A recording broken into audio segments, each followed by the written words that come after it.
It all starts and ends with a girl, too small and inadequate for that world of ash, tar, and coal where she was born.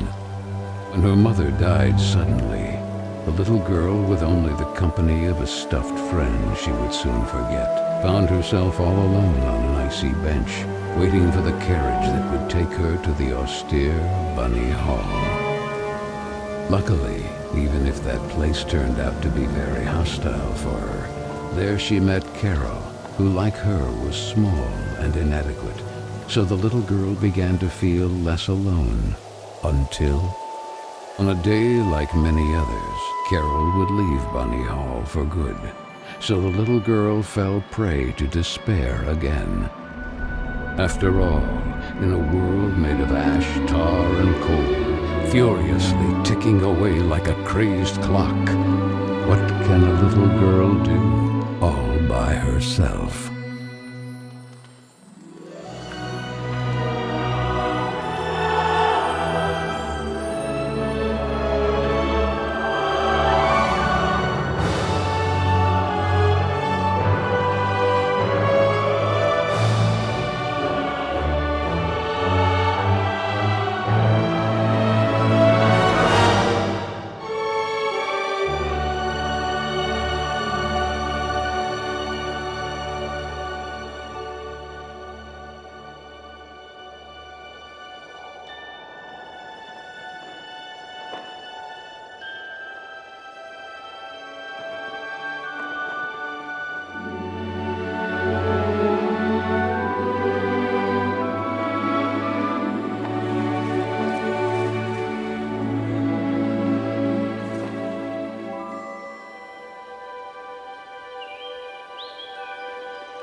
Carole Simmons?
Are you speaking to me? Princess? No, I mean, I believe so.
Oh, hello, little bunny.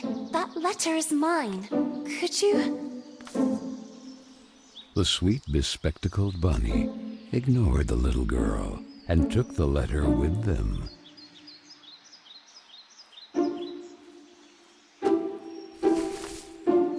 I beg you, would you be so kind as to give it back to me?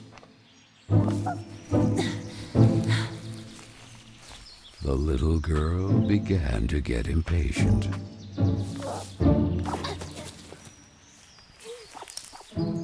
The little girl wouldn't let it win, so determined to recover Carole's letter, she followed the mischievous bunny.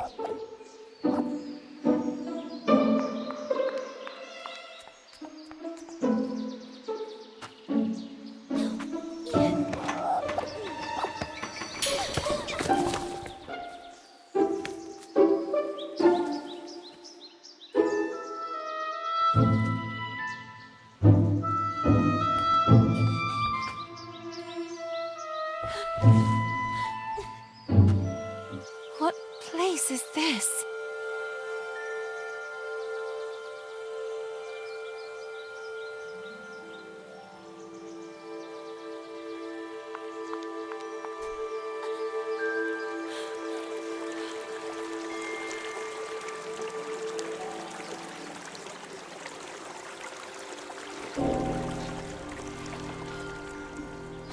That kite, it reminded the little girl so much of her friend Carole. So free and graceful, yet tormented, as if by adverse currents, by the other girls at Bunny Hall. Oh, and who would you be? Have you perhaps seen a bespectacled bunny? Even the owl ignored her question and just stood there, staring at her, with those eyes, red like blood. But the little girl had no time to waste. She had to track down the bunny, and so she began to follow in its tracks.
And the girl, filled with a chilling sensation she could not explain, dove into the water.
So the little girl fell, and fell once again.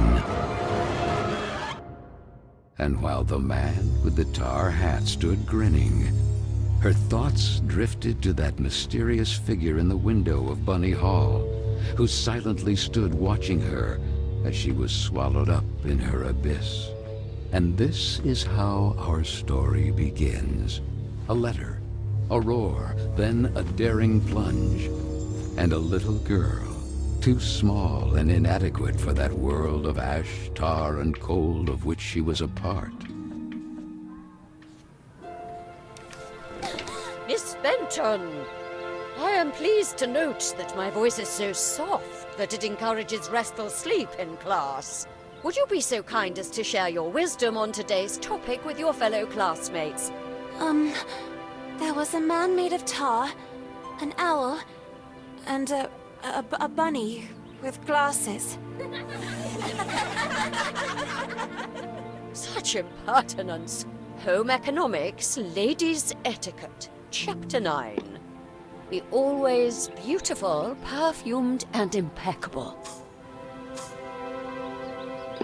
All of you young women of today are privileged to witness the deeds of the great men of your era, the grand discoveries, the phenomenon of industrialization, progress.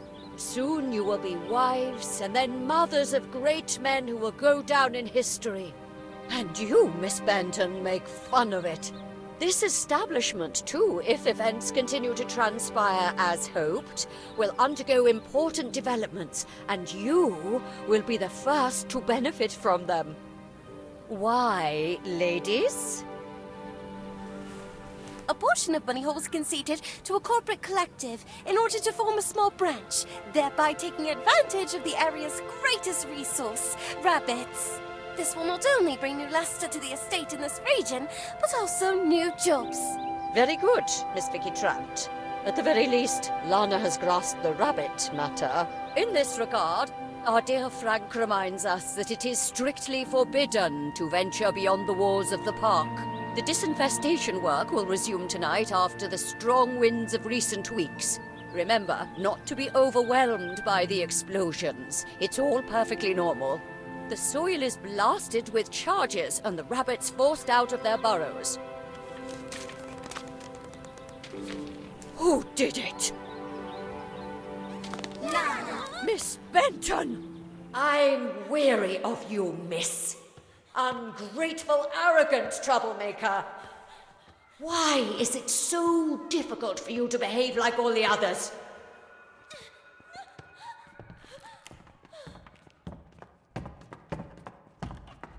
The clock is ticking furiously, and you are a woman now. Therefore, it is high time you learn to behave like one, or accept the consequences of your ridiculous transgressions. You will help Miss Mildred with the chores. When you are done, ring the bell, and you will be allowed to return to your accommodation. But until then, don't even dream of leaving this place. This, for the little girl, was now the norm. Targeted by Vicky and the other girls, or simply scolded by the matrons of Bunny Hall. Like Miss Hinman and her nauseating perfume. She constantly repeated herself sadly, "No, I don't want to grow up. I don't want time to flow furiously anymore. It would have been so nice instead to be able to take it back to when Carole was still there." It would be better to shed some light.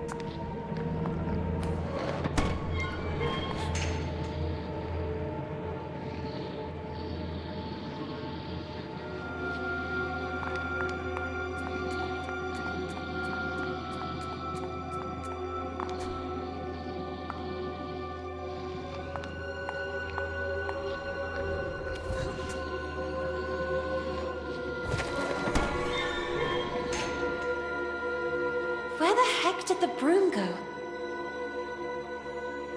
Oh, here it is. Better get to work.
And this? Where did this come from?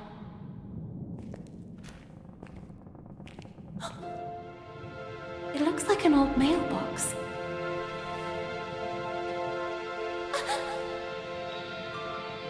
Oh, maybe I'm still dreaming.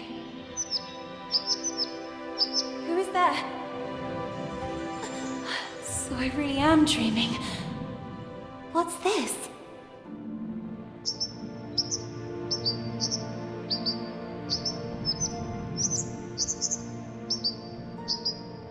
Carola?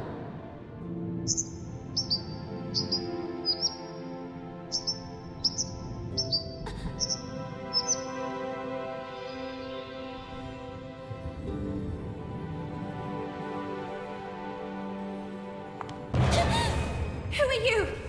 Stop!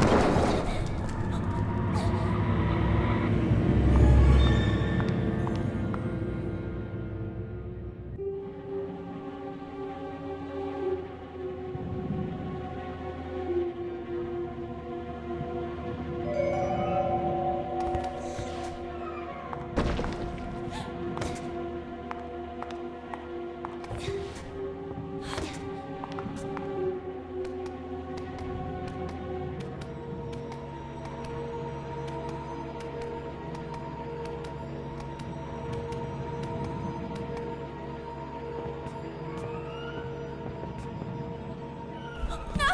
Please! Stop!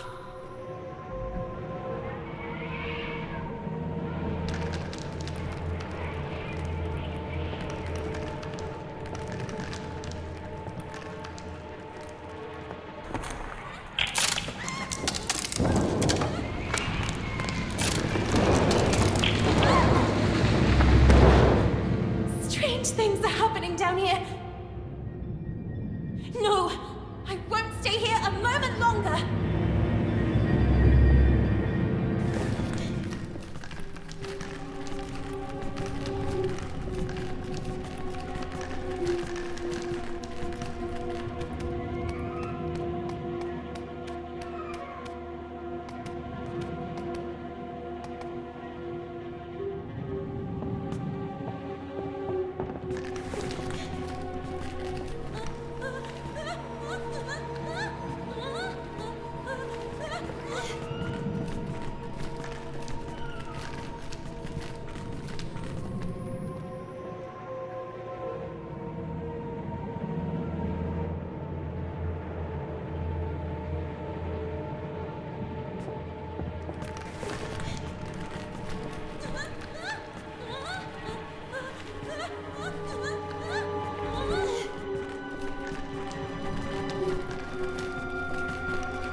Typical birds of prey. They're greedy for mice and other small rodents. I wonder if I can use that to my advantage.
You call this cleaning?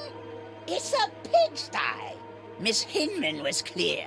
You will spend the rest of the day here. And speaking of which, here's your lunch, miss. No! Wait! I did everything I could! It's not right. I won't spend another moment here. I have to find a way out.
Oh, I'm so sorry, little one.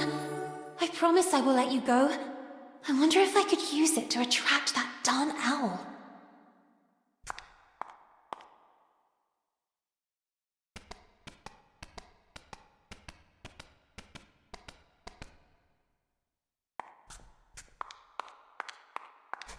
Hey, ugly owl! That's what you want, isn't it? Mouse porridge! This way! Come on!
You have been a great help to me. Go. You're free.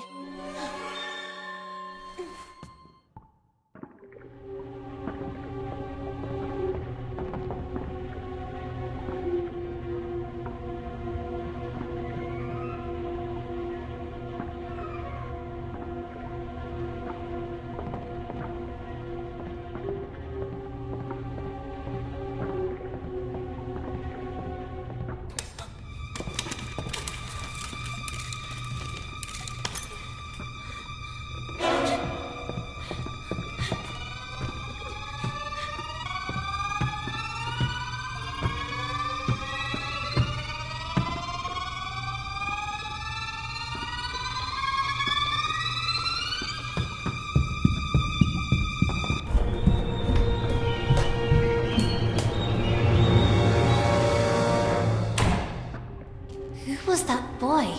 And what was he doing?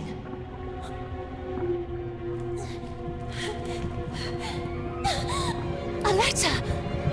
Carole Simmons. It's from Carole.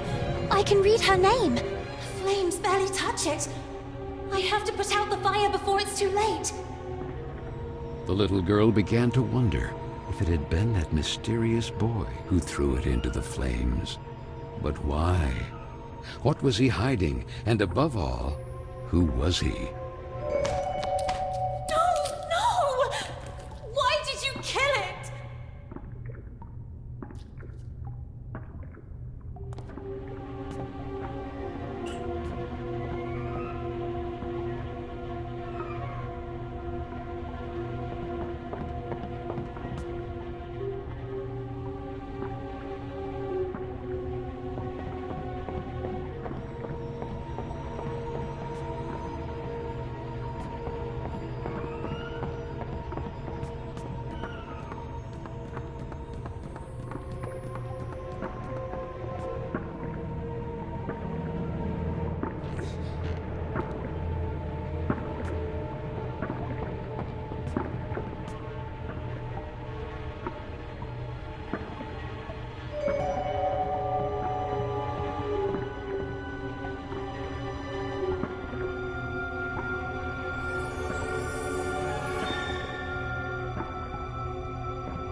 Doubts are as insidious as snakes, aren't they, little girl?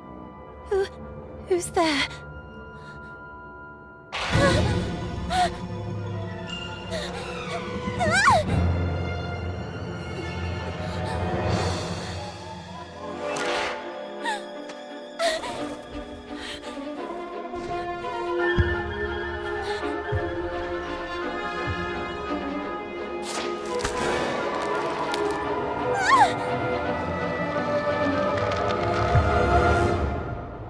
Princess of a rotten kingdom.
And then the little girl, victim of some dark spell, regained consciousness in the attic of Bunny Hall.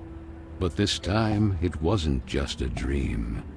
And she was no longer human. Was it the work of that old man with the tar cylinder hat? Who was he? And why did he mean her such harm? Luckily, that nice gentleman in silver had rescued her. But what did all this have to do with her? And with Carole? Carole Simmons and that letter set on fire. Had she really run away? Then she looked around and remembered that place. The attic with the kitchen. All the girls were terrified of that place. But this time, Carole wouldn't be with her.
You saved me from that terrifying man earlier. But whatever happened to you? Where has your head gone? Our head, you say? What really worries me is having lost the umbrella. Head and umbrella not accounted for. How can I help you? For some reason I woke up like this. We remember you differently, actually. Did you get a perm? But who are you? Mr. Macy, guarding the kingdom of Carole. I am... Lana Benson, we know. The Princess of Carole. Prince Carole? What's going on here? Without the head, there's little else we could do or tell you. Have you ever seen a headless body having a long conversation? To tell you the truth, I have never seen a headless body capable of carrying on any type of conversation. I'm powerless. Find the head. Something must certainly have happened to him. Oh, and don't forget the umbrella. By the way, I believe this is yours.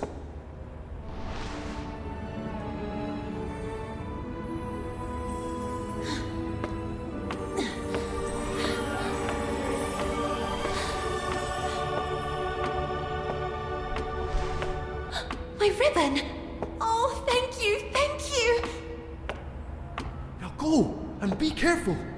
There is a risk that Mr. Kin's black tar has already begun to spread. Keen. So that is his name. Remember, the more power he gains, the weaker Carole becomes. And with it, all of us. So Lana, as frightened as she was confused, decided to accept the mission and find the head of the silver gentleman who had rescued her.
he is!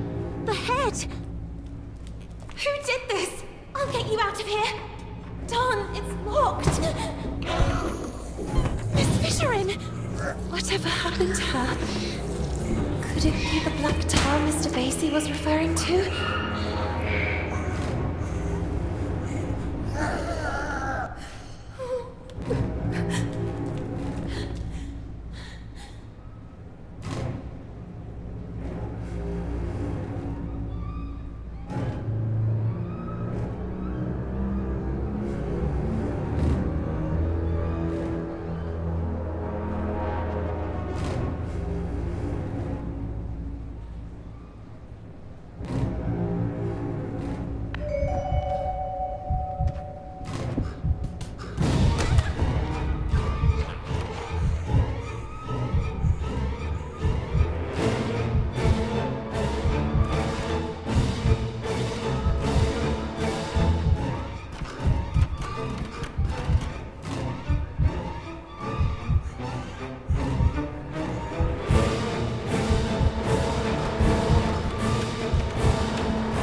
All right, good.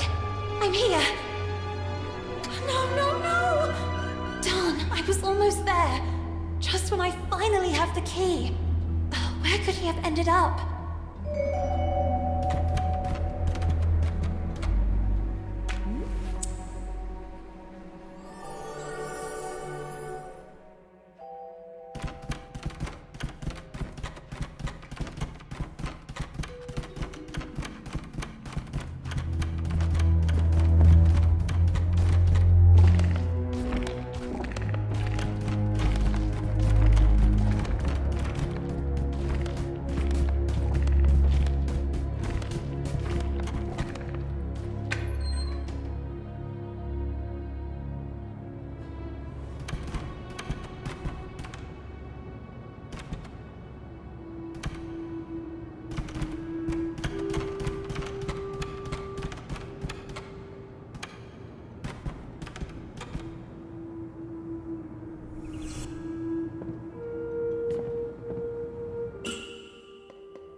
That place of dust and ash awakened sad memories in Lana.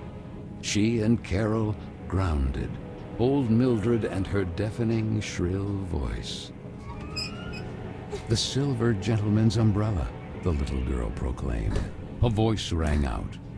I didn't have time to finish it, but then, as if by magic, because time knows how to repair lost and unfinished things.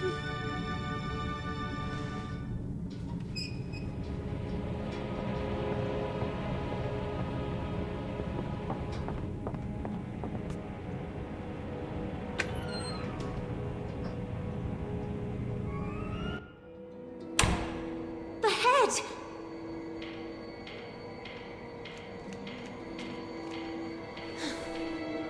Finally! I'm sorry I took all this time. Oh, that horrible owl again! Oh, it has the letter! Quick, we have to do something!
live prey most afraid of?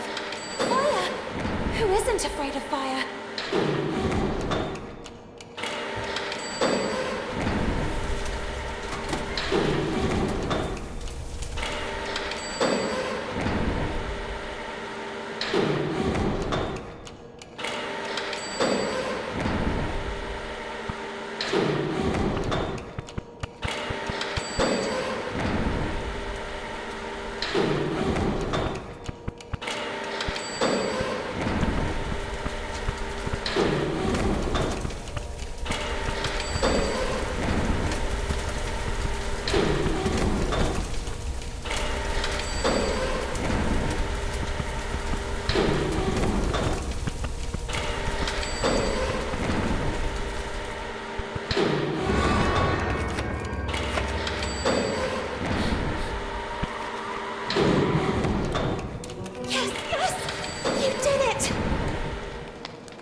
Was it perhaps a dream? She and Carole together again until the little girl opened her eyes.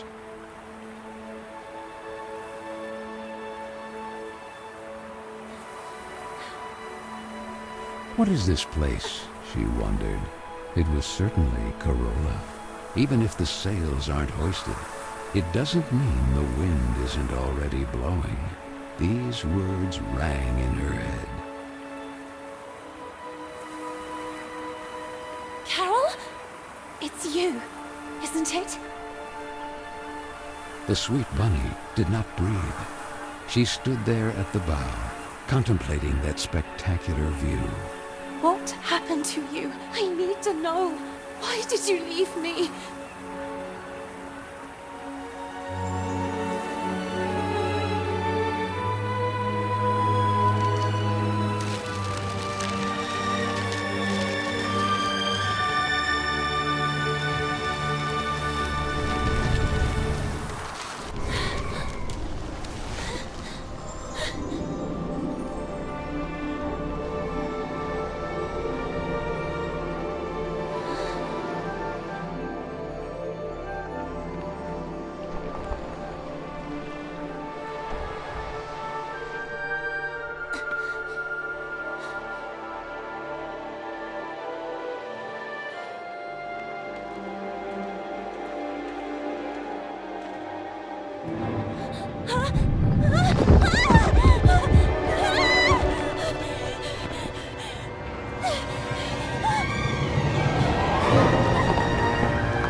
Were you trying to break your neck, Lana? And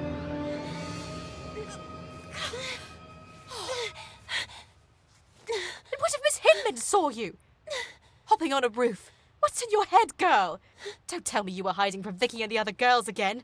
If I catch them this time... Gah! The loving Josephine, a real angel to the little girl.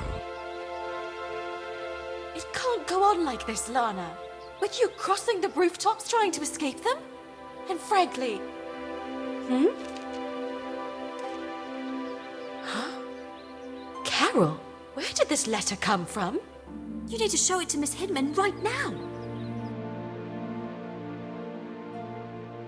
Sweet French, I decided to leave this place once and for all. Tonight, precisely 5 before midnight. That will be my cue for... The rest is practically unreadable. With love, Carole S.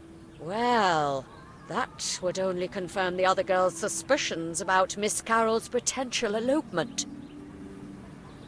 But don't you understand, Miss Hinman? If that was the case, what would be the point of burning this letter? It's already been several weeks since Carole left. And then, that mysterious boy. Oh, Frank, right on time. Do you have any news about this mysterious boy? Seen anyone shady hanging around Bunny Hall? The man shook his head. That was Frank, the handyman. The girls were terrified of him. That sinister squeak of his prosthetic leg was the reason they used to call him the Rust Man. He was there, fiddling with a poker right where I found the letter.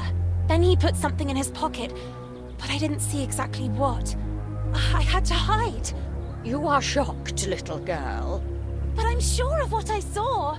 We'll look into it with a fresh perspective. Now, it would be better for you to go and get some rest. But Miss Hinman... Go, my dear. Listen to what she tells you. You will talk about it more later. A loud roar pierced the rainy night. The little girl, all alone, calmed down by repeating to herself, "It's Frank and his extermination work. I must not be intimidated by the explosions beyond the walls of the estate." That photo.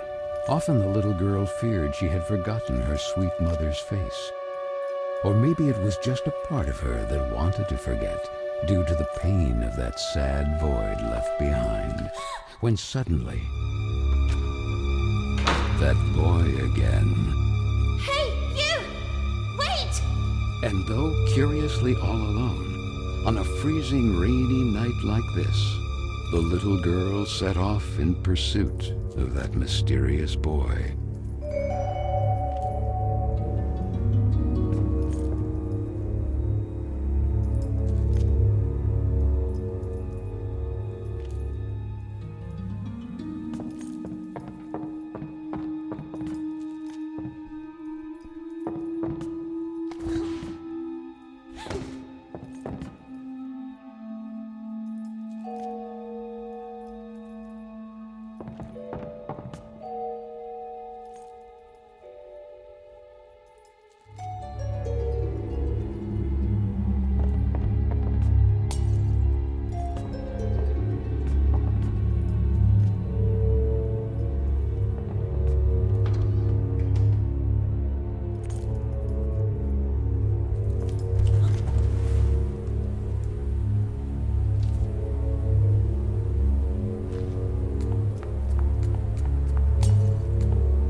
Sweet French, so the letter said.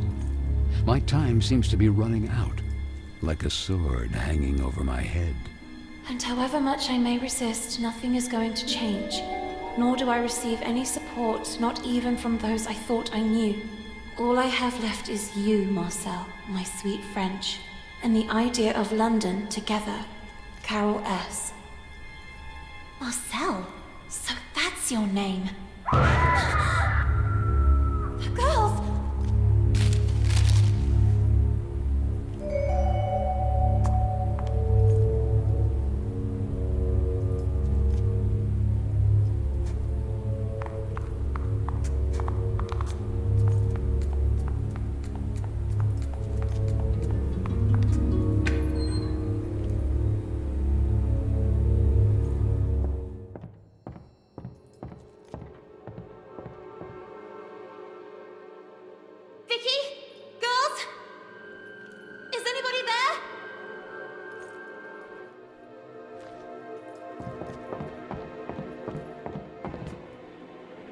going on here? The beds are all empty. Where are the others? Oh, please! You have to help me! Vicky! What's going on? Where are the others? Gone! Someone, something, has swallowed them! Please, do not leave me! What the heck are you talking about? From the breach! The tar, Lana! It's spreading! The tar? Don't you understand? Even if time seems to have stopped, the clock keeps ticking furiously! Grant him, Carola. I can. All of us will be doomed too! Vicky! Please do not leave me. Poor fool. Did you really think Vicky or the others would ever ask for your help?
Hey! Is anyone there? Vicky? Marianne? Miss Hinman?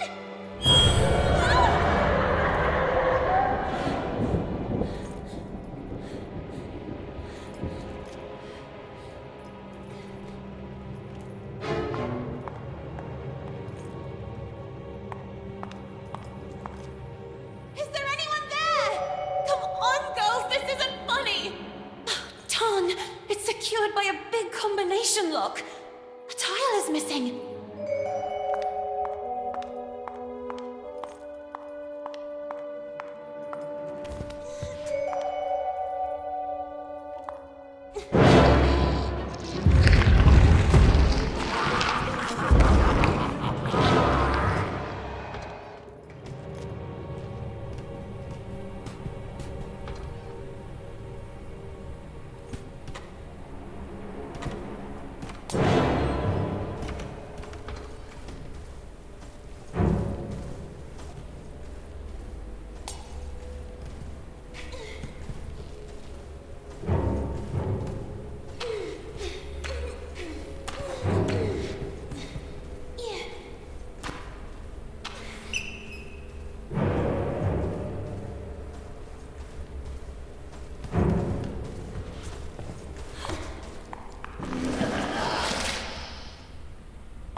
I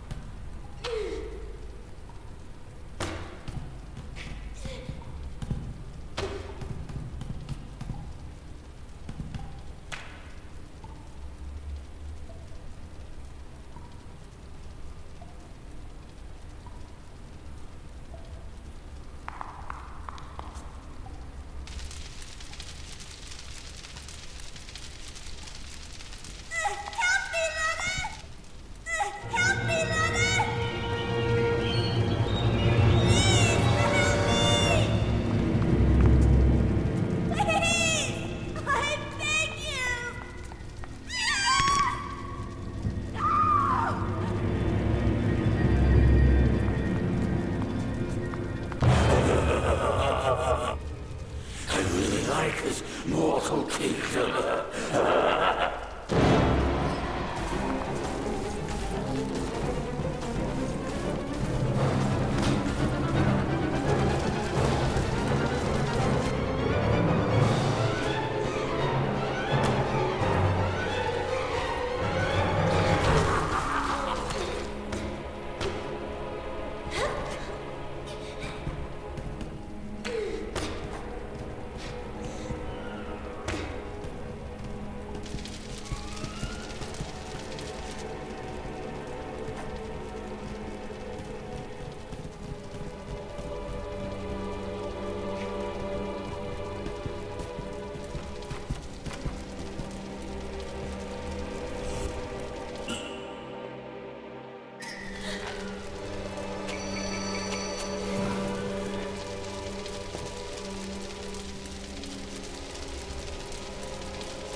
Where is everyone?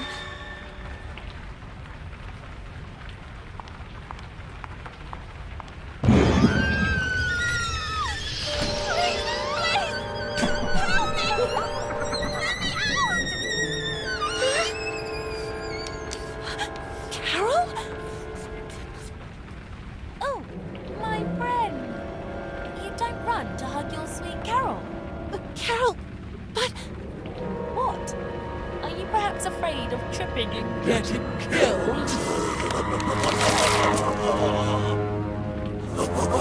Oh, little girl. The foolish princess of the forgotten kingdom of Carole. No one understands you. No one who really listens to you. Just there to point out that you are weird, wrong, different. And now that Carole is gone too, oh, it breaks my heart. Who are you? Who am I? They call me many things. Mr. Keen, Old Tar Cylinder, Horrible Oblivion, and then my favorite, the Corrupter of Worlds. From the breach, the tar begins to spread. And sooner or later, Carole will be mine too. And what do I have to do with all this? It was you who evoked me. You need time stand still. Me? Perhaps in a vain attempt to bring things back as they were. Let time stop then. May it stop forever. No. It's not possible. Yes, princess. You fear the time passes. You're terrified of growing up.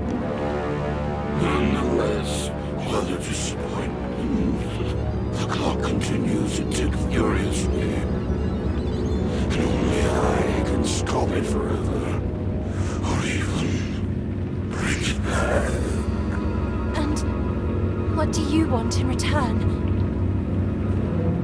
Grant me Carole legitimately, and I will give you the gift you desire most of all.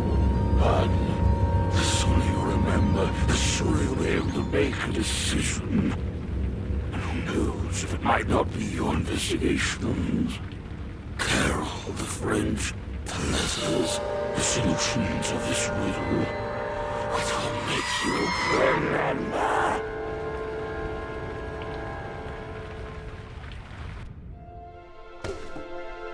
Good morning. You don't plan to stay in bed all day, do you? It seems that Miss Hinman has an important announcement to make. Oh, I must have dozed off again. I can't remember.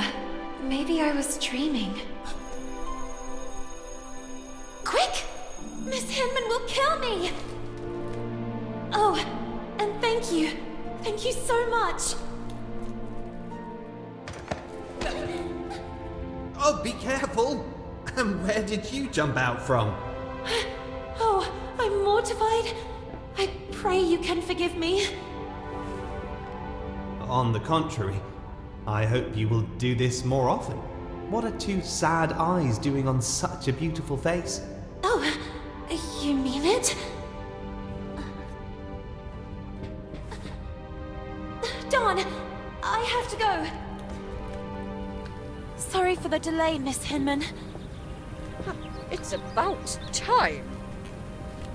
Well, now that Miss Benton has also honored us with her presence, it is my duty to introduce you to the newest guest of Bunny Hall, Miss Dudley.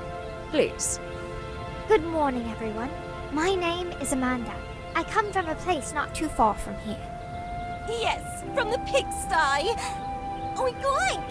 Oink oink! Knock up, Miss Dudley. You can go to your seat. Manifesto for Women's Emancipation? No, please! That's mine! I beg you! It's because of rubbish like this that the world is falling apart. Women playing at being men.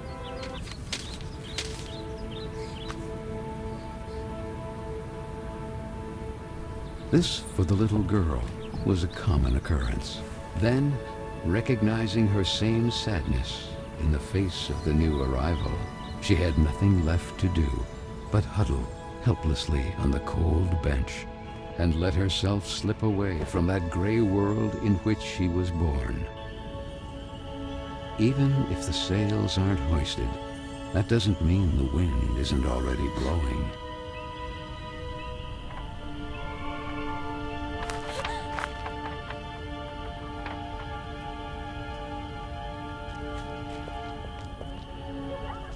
What do you think happened to her?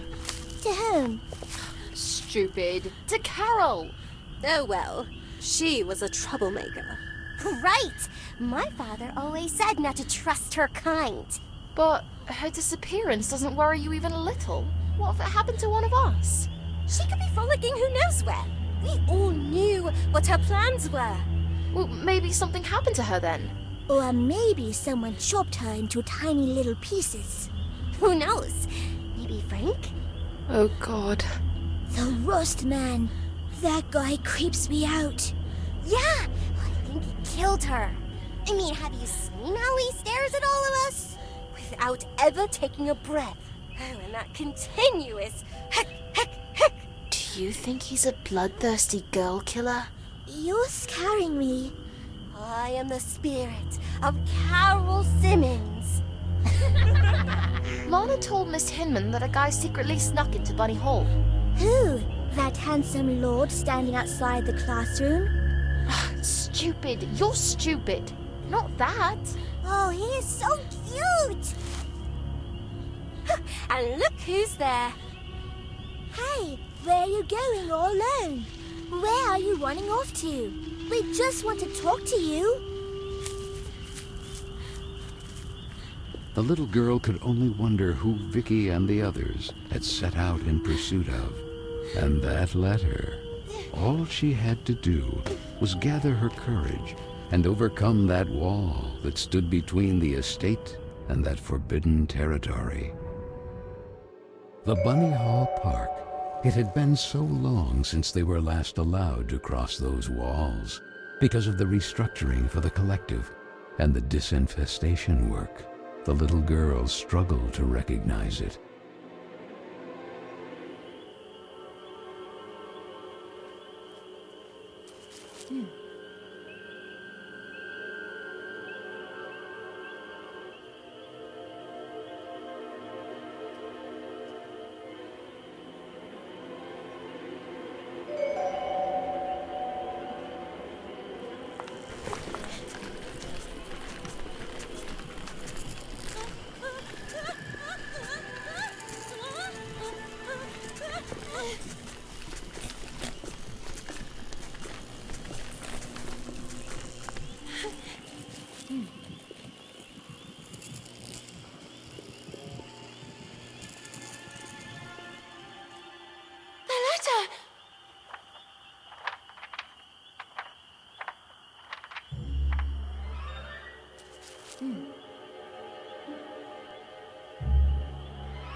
Girls!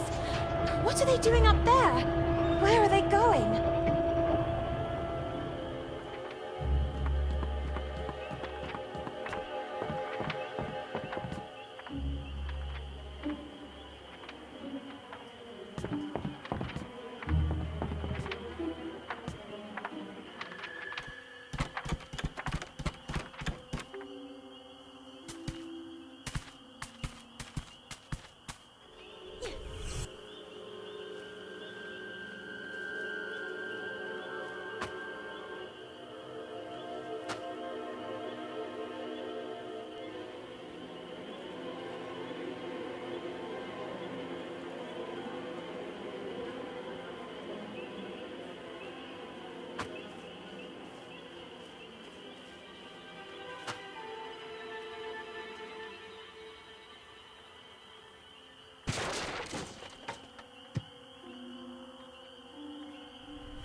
Again! Oh, no! I have to find a way to go down there.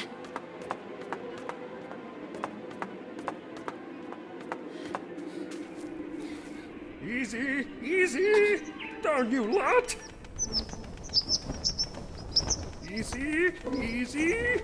You're creasing my suit! Oh, my head is spinning. Could it be dizziness? I believe this is yours. All in one piece once more. You can say it loudly! I feel so hasta la vista, baby. Yet always ready for some fine English tea. At your service, princess. Please explain to me, what is going on here? I'm here to take you back to your kingdom, princess. But things have taken an unexpected turn. Mr. Kin! He learned of a breach. A passage from the mortal world to the kingdom of Carole.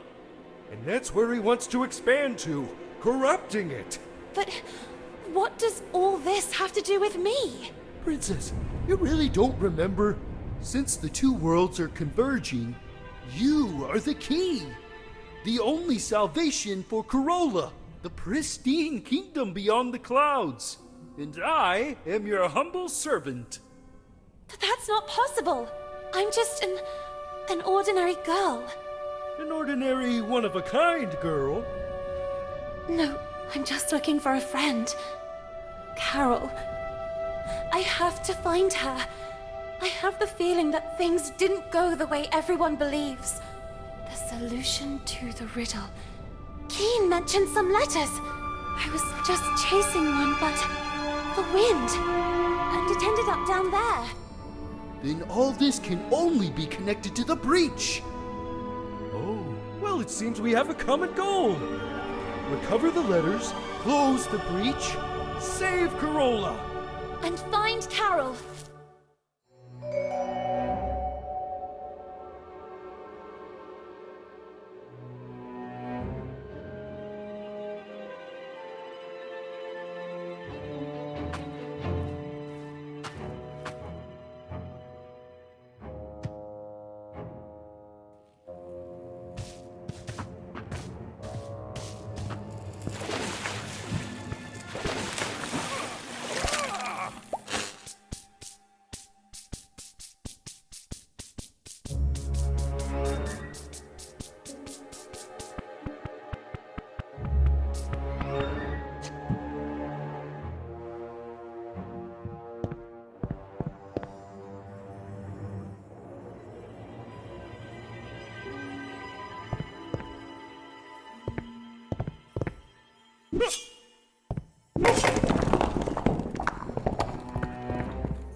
I need you to stand guard here, in front of the door. Should something happen to me, I've seen Carole reduced to a rabbit, and the same thing has already happened to me. But... I'll hurry. I'll retrieve the letter. I'll reach you in the radio frequency of the cableway and we'll get out of here. Promise me. At your service.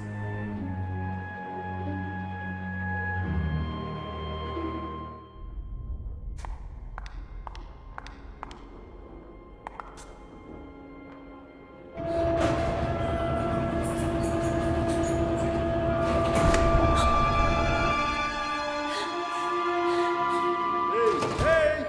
Everything fine down there? Princess?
I recovered the letter, but...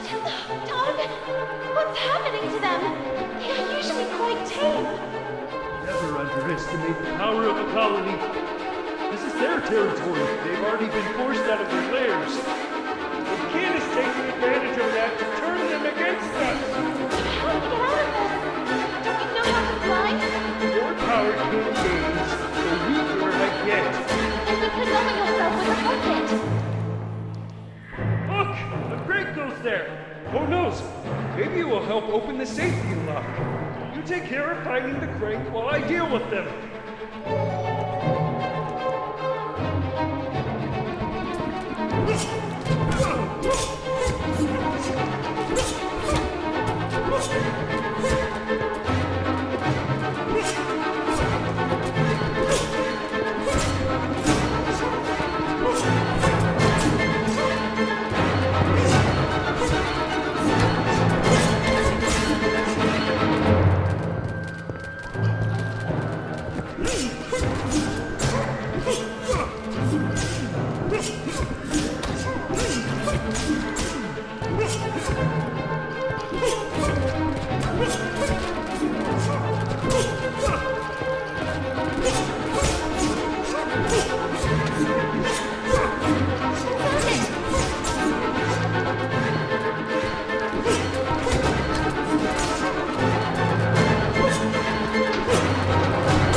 have thought. We were wrong to underestimate the little girl. My dear Valeria, you, my darling, we must act now. The princess may have been able to stop time, but you will certainly be able to give it a taste of her unpredictable mutability. Go! Carole is one step away from becoming ours.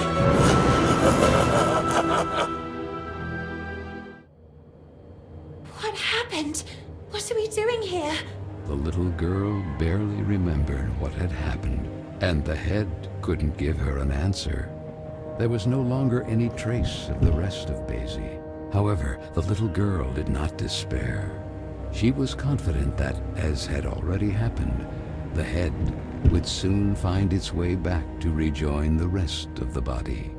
Why do I feel like I'm reliving a moment I've already experienced? Me and you, all this. Then she looked out at the horizon, beyond the window of the cableway. What had once been the flowery park of Bunny Hall was now a pile of tar, ash, and coal. Poor little animals, forced out of their own lairs by the sound of drills and explosives. Carole, where are you, Carole? Then she remembered the letter. It was a page from Moby Dick, my sweet Carole. Learning how closely you hold Melville's work to your heart, I offer you this page from Moby Dick. Do you ever wonder if you are the menacing whale that freely sails the waters in search of new destinations, terror of the seven seas, yet man's designated prey? Or the unstoppable Captain Ahab in the eternal search for that whale, moved to revenge for the leg torn off of him? Your dear French, Marcel. Marcel, you again. The little girl remained there, absorbed in her thoughts. Moby Dick. How many times had she and Carole read it, and even quoted it? Or like that night in the library. Don, Lana, we need to be quiet. I'm trying. Come on, we're almost there. If they find us, we're doomed. Now, where did I put it? Oh, there you are.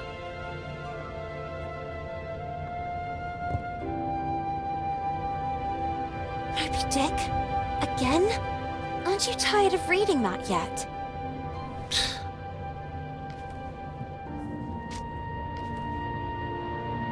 My God, Carole, if Miss Hinman catches us with this... Do you want to read it or not? Let us defend our ground, men. Is this how you control your women? Oh, wow. Should we celebrate? Why are you so impatient? Oh, do you really not see? See what? The umpteenth group of rowdy ladies in handcuffs, and the press inviting men to lock us in the house? When things don't go the way we want, try to see them from another perspective. Oh yeah? Which one? Do you really think all pirates wore eye patches to cover what they didn't want to show? A bad eye, for example, or to better discern what they really wanted to see? Where did you hear that one? Okay, I made it up.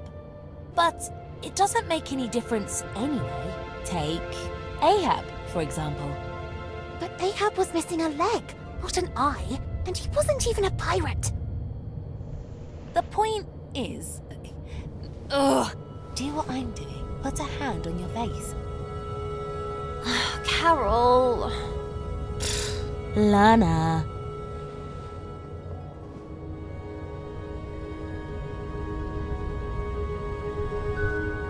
Now look.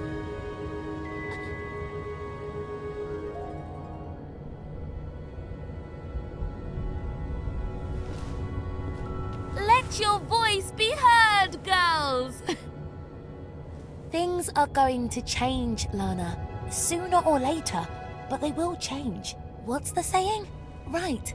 The winds of change are inevitable. Even if the sails aren't hoisted, that doesn't mean the wind isn't already blowing. What? No, nothing. Who knows where I heard it? Free, Lana. Free to be able to choose who to become, where to go, who to love. And maybe one day, women will also get into politics. Can you imagine a female prime minister? Or a black one? Can you imagine it, Lana? How I wish I could be there, among them, to fight. What future awaits us here? The factory, or worse. Forced to marry someone we don't even know. Unable to choose freely. Caged. Do you want to leave? Carole? No. Of course not. You and I will never be apart.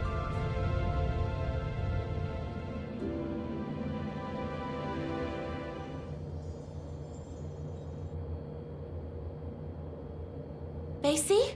Pet?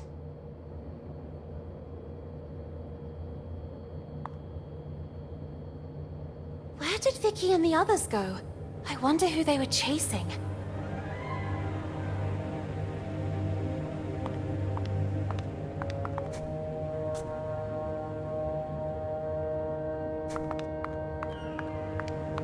Stop! Where are you running off? The new girl? Amanda?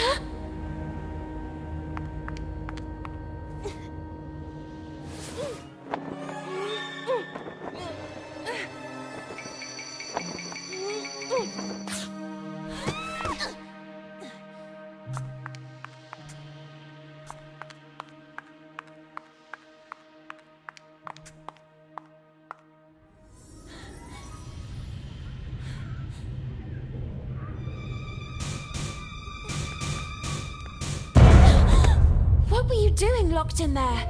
It was the girls, wasn't it? Emmeline Pankhurst, suffragette movement activist.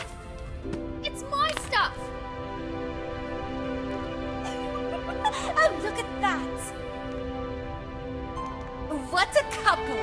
The rabbit and the pig. Oh, what's the matter, pig? You really didn't like your new house? Oh, was it too tight for you? Oh, you certainly know how to choose your own company. Oh, well, at least Carole had some guts. Speaking of which, Hinman is waiting for all of us in the big room, and you are already late. I already have enough problems of my own to take on yours too. It's better if you stay away from me. Thus, a new era is upon us, girls. Quick, Lana! Progress. And you, young women, are all privileged, bearing witness to the work of the great men of our times, like those at the head of this magnificent project. The concession of Bunny Hall to a corporate collective has begun to bear fruit. And as if that weren't enough, here is a gift from the same virtuous men who are part of it. Please, Frank.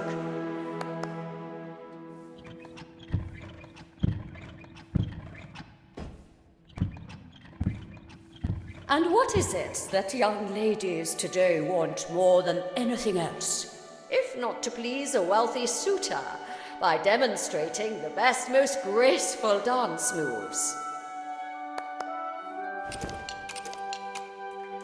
And so it is with great honor that I invite you to welcome today's special guest, one of the main benefactors of Bunny Hall, Lord DeWitt. DeWitt. That was the name of the charming gentleman into whose arms the little girl had stumbled. At his nod, the girl blushed. Honored by your welcome. Time marches on, really, and today you are all becoming young women. It is in this regard that I have an exciting information to convey. young scions of high society have learned of the splendid girls of marriageable age who reside at Bunny Hall. And this evening here, in this place, there will be a ball attended by nobles and royalty from all over the region. What a magnificent, magnificent opportunity. I think we need to get to work immediately. Let's see. Miss Benton, please get in position. Me? Don't make me lose my temper, young lady. You will be the first to practice with the ingenious gift given to us by Mr. DeWitt and the other gentlemen. I expect that by this evening you will have already become an expert dancer. Quick!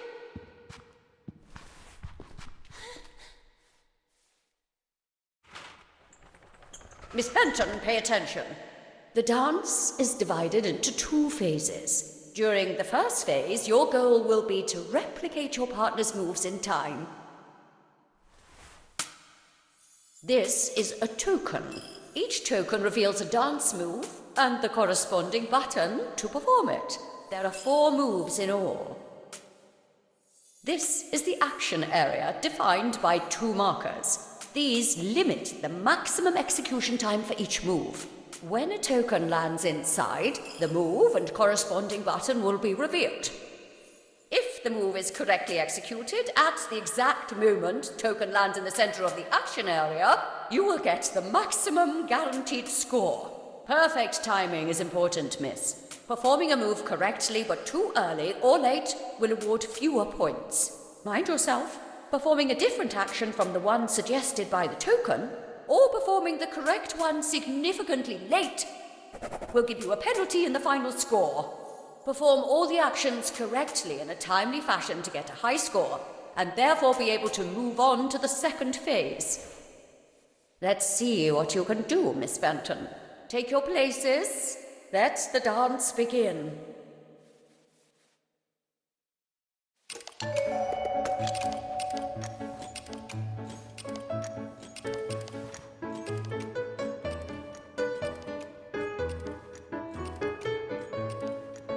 Miss Benton, this one was easy. Not bad, miss. Really, not bad.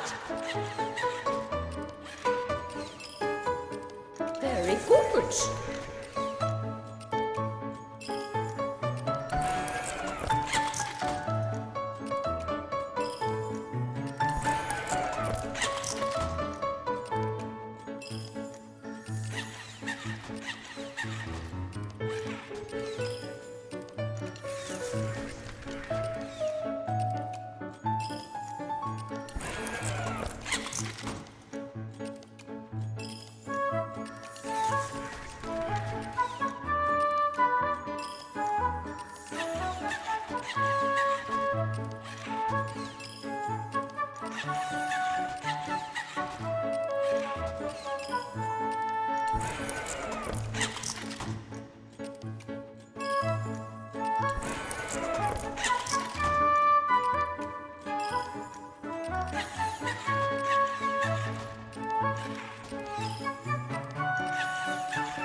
Well, it is customary that once the ice has been broken, you move on to a second phase in the dance. The man will perform a virile dance solo.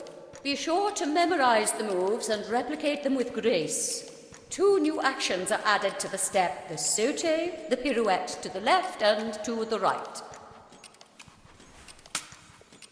The réveillé. And the twirl. Take your places. Go.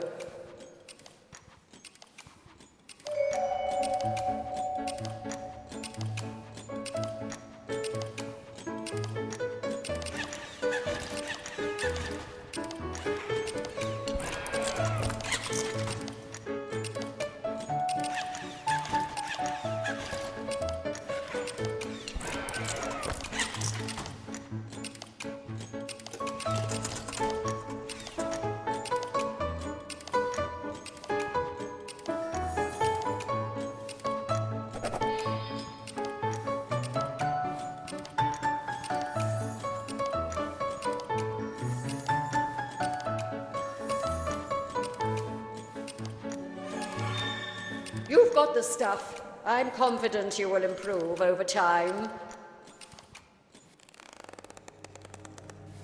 You...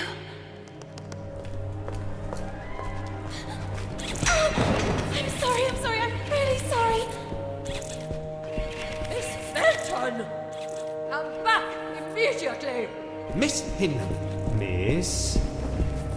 I beg you, aren't you being a little too harsh on her? It's clear she doesn't exactly correspond to your ideal of a young woman. However, there is potential in that girl, and it's up to you as her tutor to know how to guide her. Where did she go? The tender child asked herself. So, armed with courage, she ran towards that curious girl.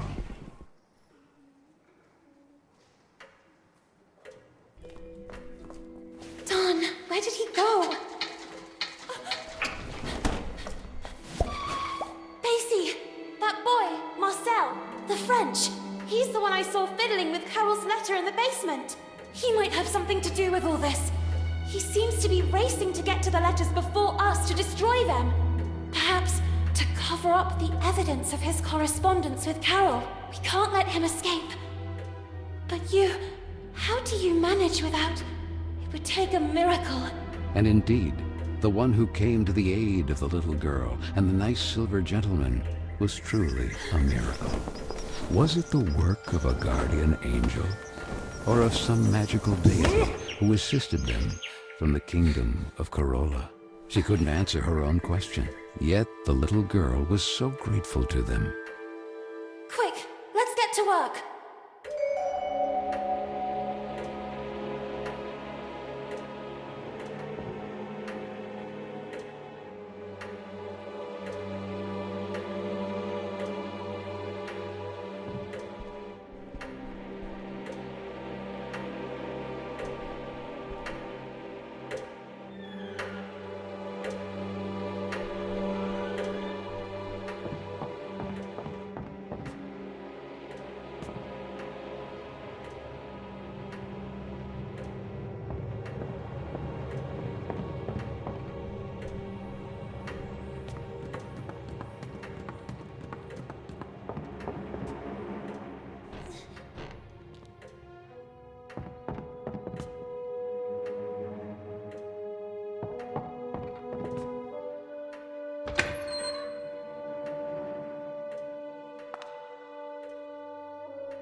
How did I end up here?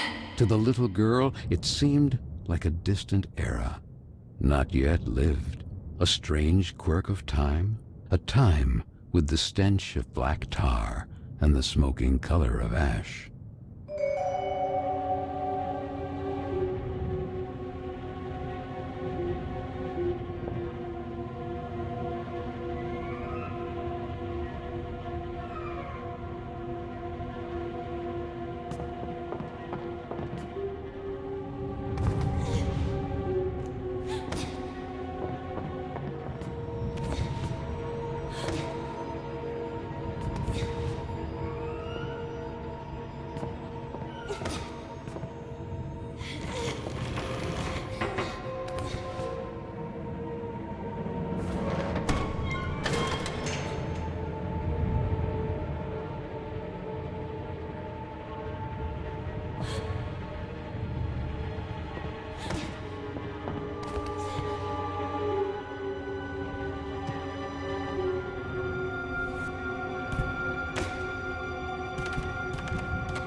This is all it's doing.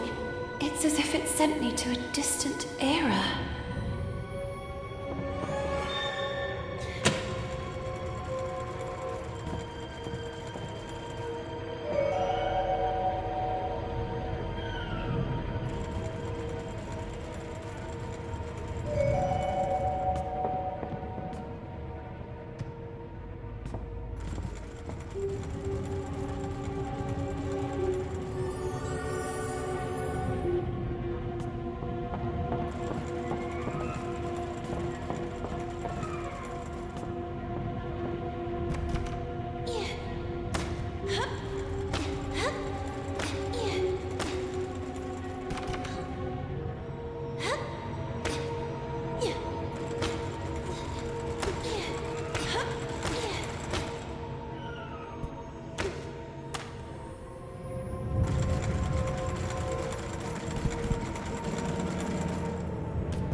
But...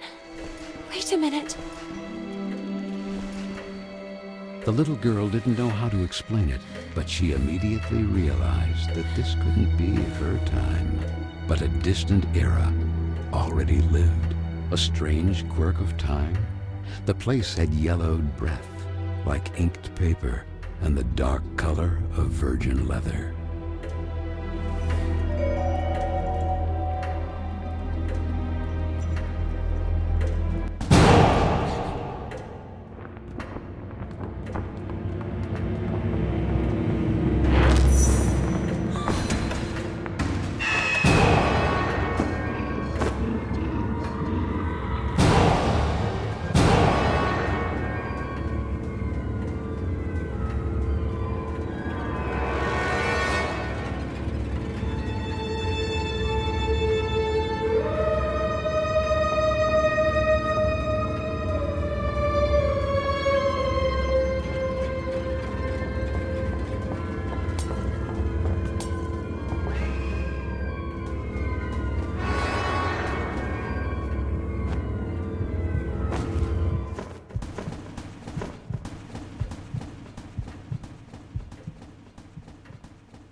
This is the science classroom. I'm sure of it. Whatever happened to this place?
make it work this time.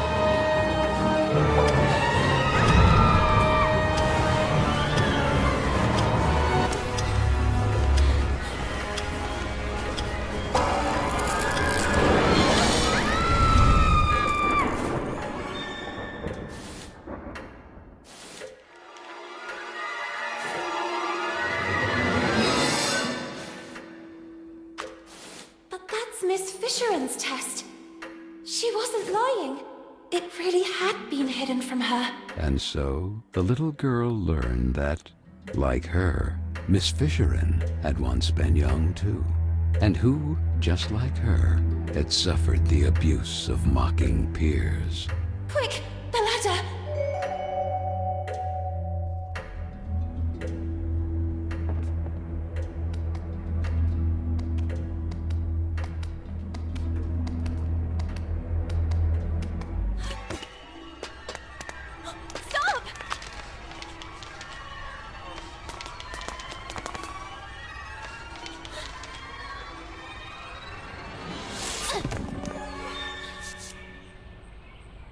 You?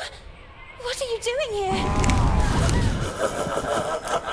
Little girl, you really like playing with time, don't you?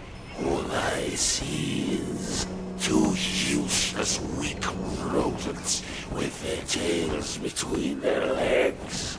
No, please! Rabbits, you are just rabbits. This is not your brain.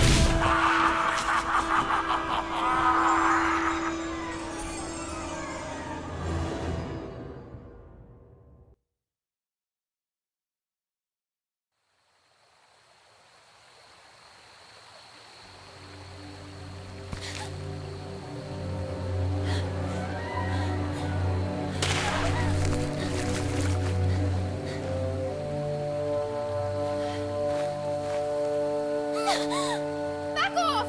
Stay away from me! Don't come any closer! Amanda, is that you? And who the heck are you? Lorna? What happened to you? Why are you...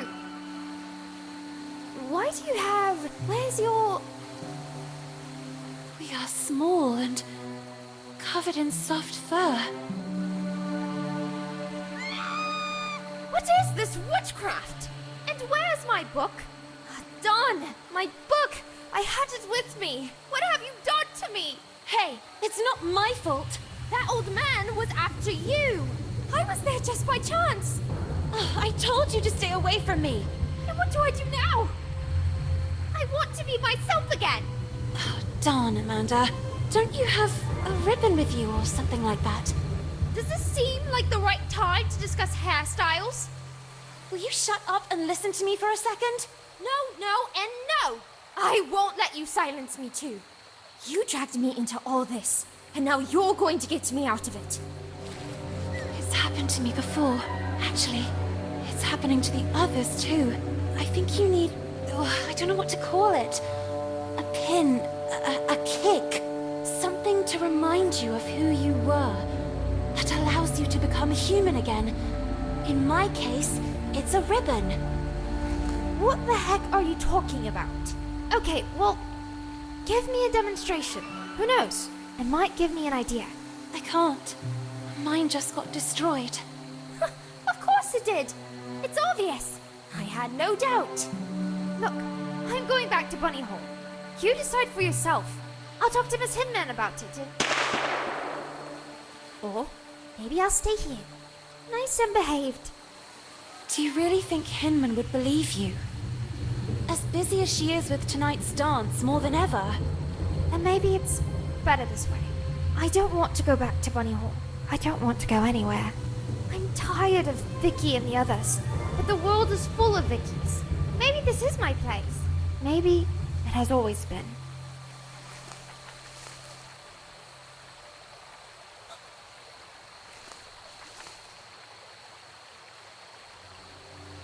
This. Where did you find it? I grabbed her by the hair. I realized it was important. I remember that day. Miss Hinman organized a reading workshop. Guests from outside even came. Carole chose a passage from Moby Dick. But don't you understand? It all started when Carole disappeared. And now, who would this Carole be? It was at that precise moment that the breach must have opened. I knew the letters or this photo would give us the answers. It's as if Carole wanted to send us a signal. I'm starting to not follow you. He is the answer. The tear in the photo? The breach? He is responsible. Marcel! If we find him, we'll find Carole. And all this could finally end. Even if the sails aren't hoisted, that doesn't mean the wind isn't already blowing. We have to go back to Bunny Hall. But how? Ahoy! Real pirates never give up.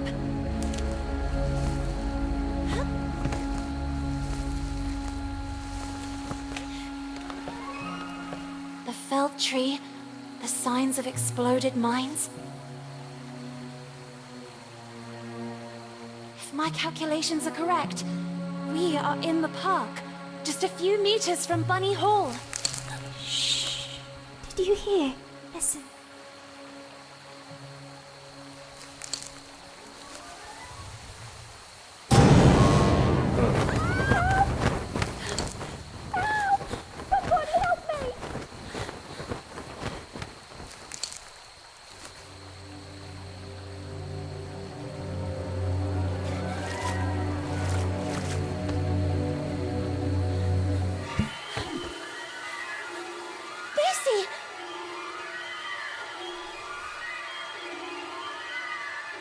Where did you end up? Do something! Please help her! We have to follow Frank!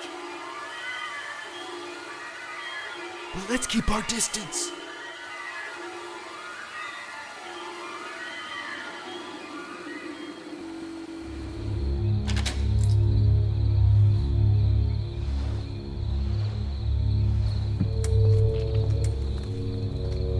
He's heading to his shack. What are his intentions?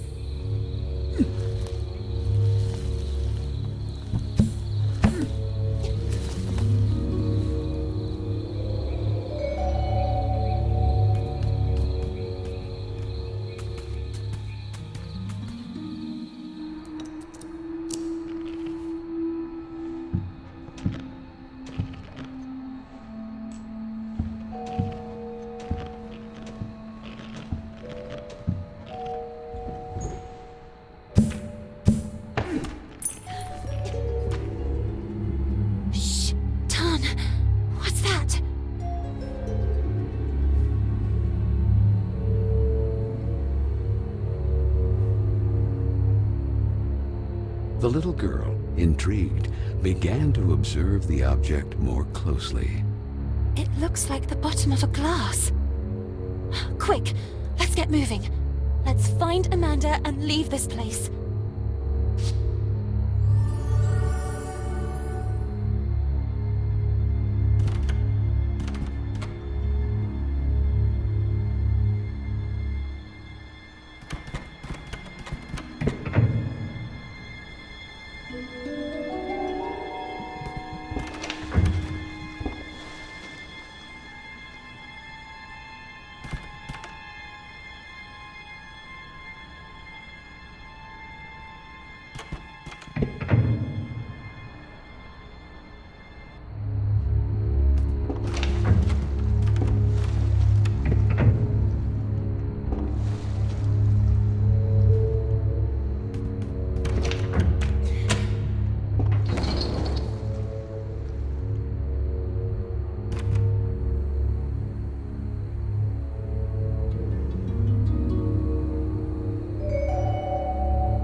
The little girl was shaken by uncontrollable shivers.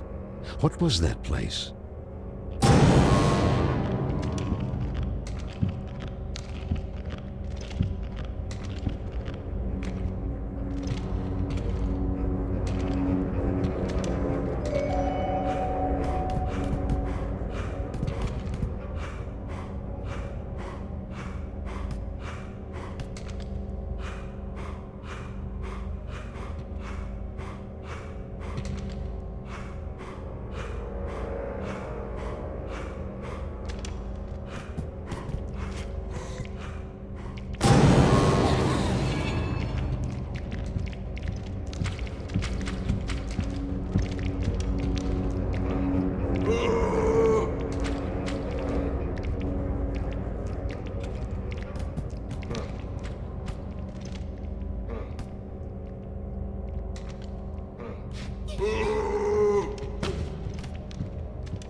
Hey, it's me. Quick, I'll get you out of here. No! Amanda! No, you too! The little girl collapsed at the sight of her sweet friend, now corrupted by time. Kin was gaining great power, relentlessly widening the breach to Carole.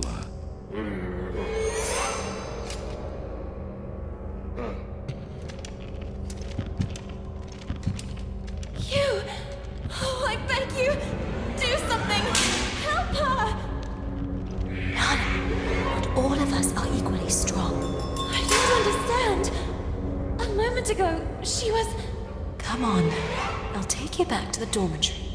But, and Amanda, it's not too late, right? And me? My ribbon got destroyed. Will I also transform like her? I'll see what I can do. Come on now, we better go.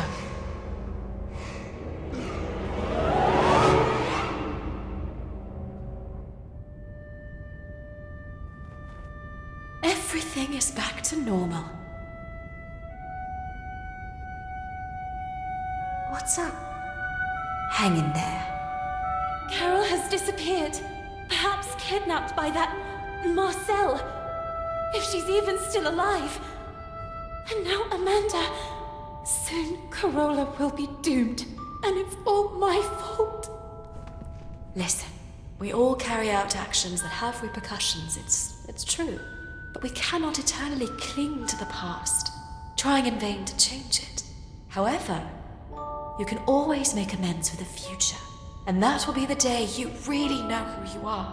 And it won't be a place or a person you loved that will remind you. Not a ribbon, not even a photo you jealously guard. Your own actions will define you, and you will be able to accept that time passes, that things change, and know how to let go. Know how to let go. Had she ever really been able to do that?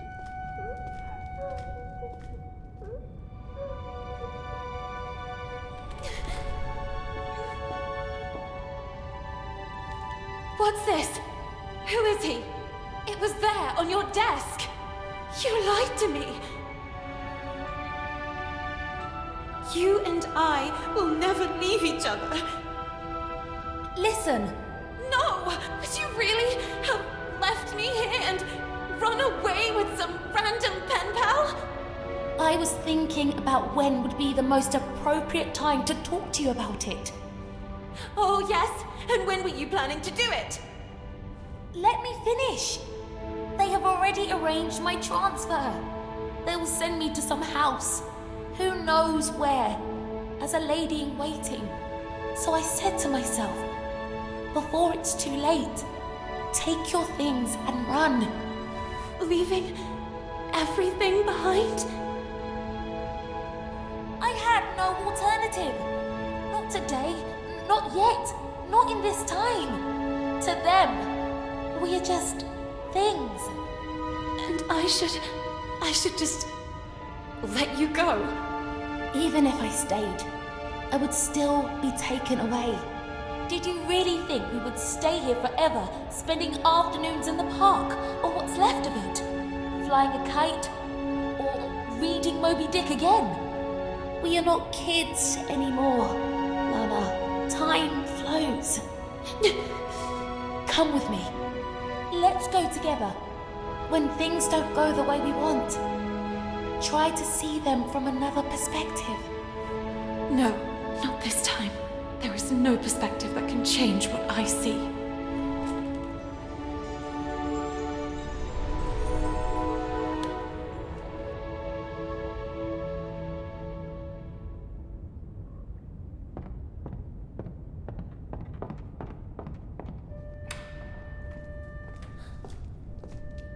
Miss Benton, this is for tonight's ball.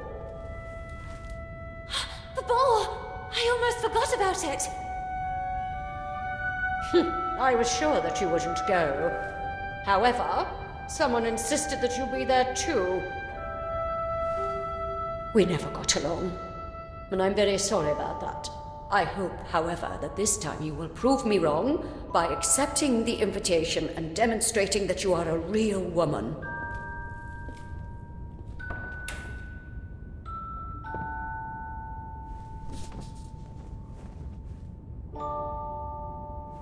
Lord DeWitt. You don't really want to go there, do you? Maybe Hinman is right. It's time I acted like a real lady. Oh, yes. And maybe you too will start bathing in perfume like that one. Real. You are real when you are the faithful reflection of your own desires. And this is not what you really want. Since when do I have the right to fulfill my true desires? To decide for myself? What about everything else? Amanda? Carole? It's good that I'm learning to let go. And Carola? Look at me! What can a little girl do all alone? I have to let time take its course again. I am not the person you will need. I am not a princess of any kingdom. Carola is not my home. This is my place, and Keen has already won. So, you have decided not to return? I thought you were unique. Instead, you're exactly like the others.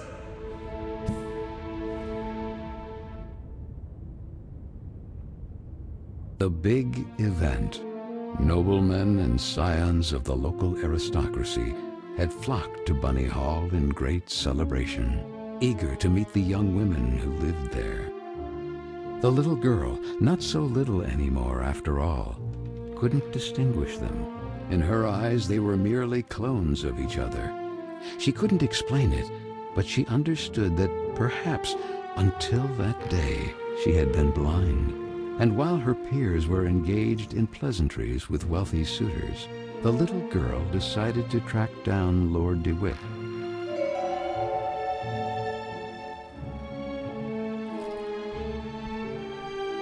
Miss, you certainly wouldn't want me to serve you a drink. In any case, drinks are for the exclusive use of players in possession of chips.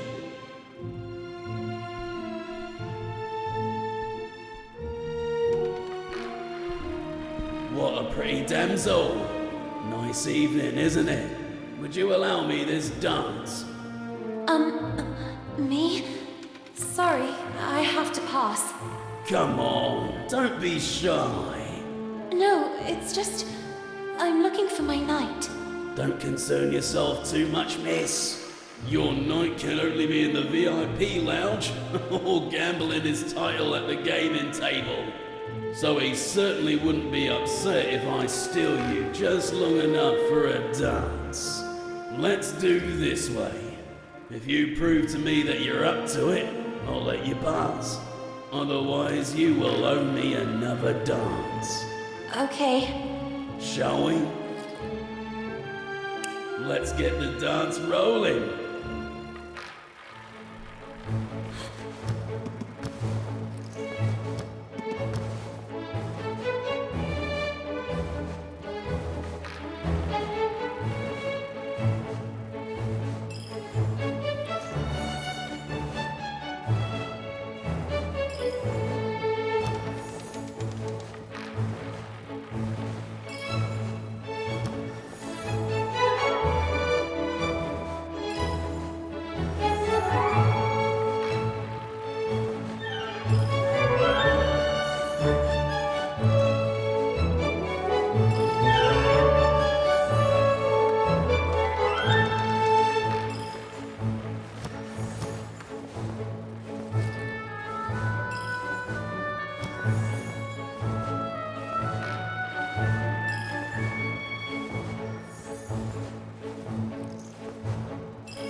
Not bad. You're doing great.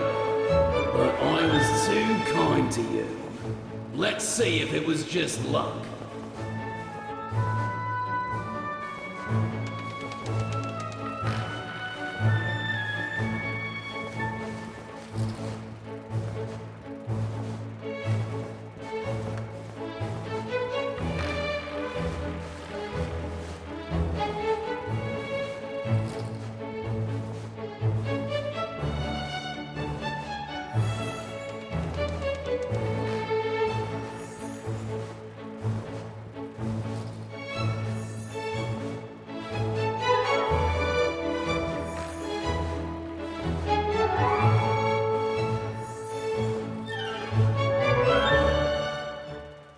Miss, you have made me a very lucky man tonight. But a deal's a deal. Please go ahead and join your knight. Don't hesitate to stop by and say hello from time to time. Feel free to ask me anything you need. Anything.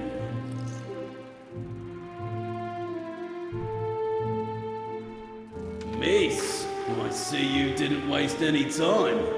Should I think perchance you like me? Shall we?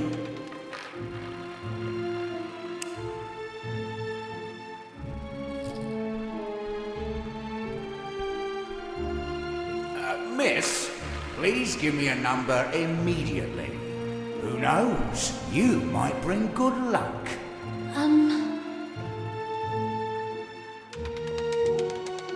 34 red. Les jours sont faits. Rien ne va plus.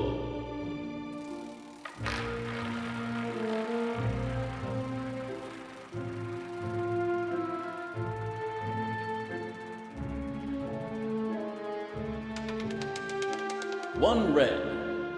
I'm very sorry. Ah, alas, miss. Could you be bringing bad luck, perhaps? What you need is one heck of a good luck charm.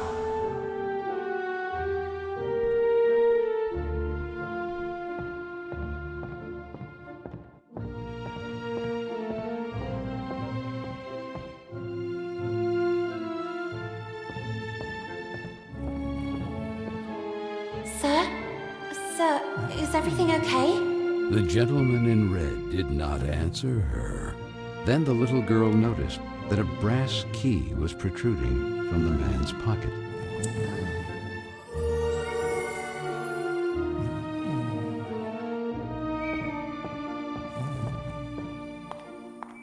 The little girl met her reflection. The image she saw pleased her, yet it smelled of the unknown.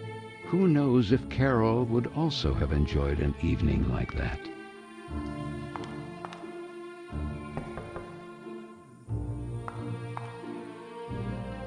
Go away! Marianne? Marianne, is that you? I already told you to leave. What are you doing locked in there? What happened? Lana, just leave me alone. It's none of your business. But you're crying. I know you girls never liked me, but in times like this, we should support each other. Even after everything we've done to you? We don't have to be friends. For now, you can just let off steam. Then you can start calling me a rabbit or a weirdo again. Actually, it's not true that I never liked you. It's just that the others don't like you.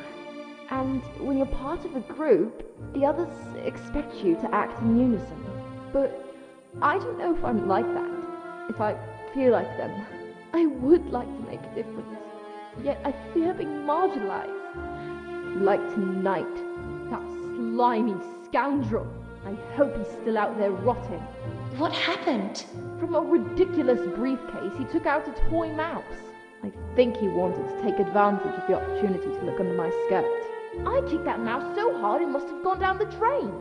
And then, to get him away from me, I gave him Hinman's tranquilizers.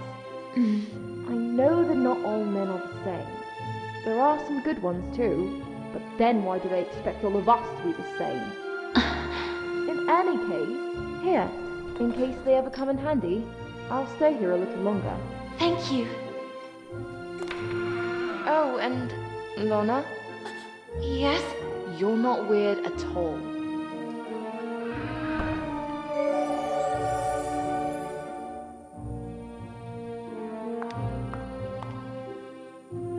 It's really true. At the bottom of the drain is a toy mouse. I would need something for leverage to get it out of there.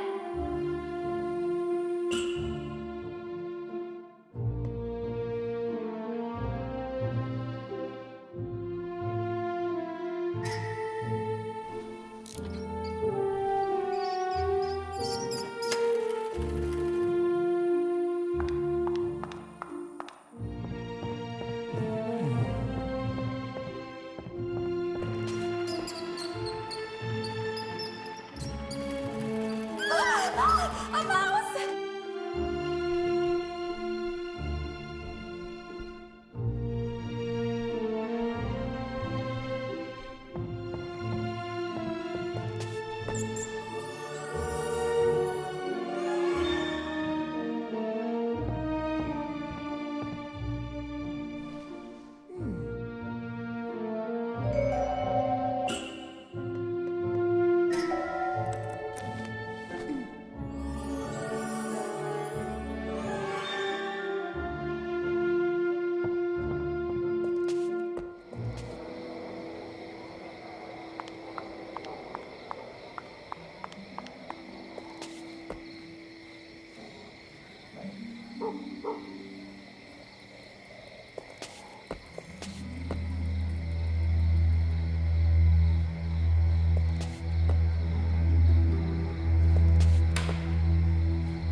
You must excuse me. Okay, I'm leaving. There must be a way to distract her.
Miss, where do you think you're going?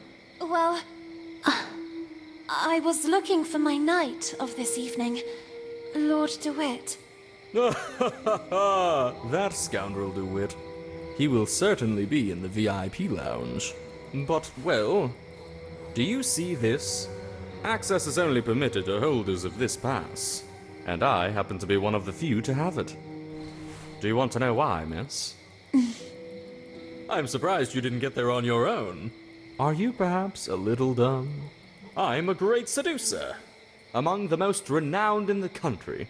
I even bewitched Queen Victoria with my virile movements and dance. Oh, yes, I see. What? Don't you believe me? Perhaps you wish a demonstration. Let's see if you can keep up. Get in position, miss.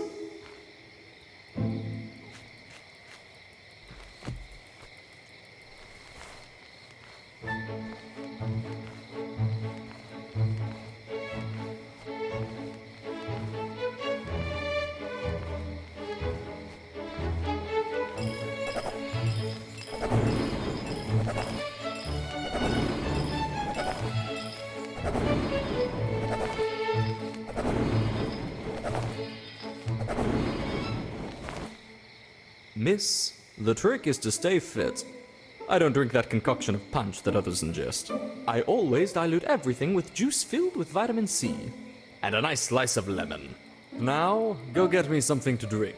Unless you want me to humiliate you for the umpteenth time. Oh, darn. That VIP lounge pass. There must be a way to get hold of it.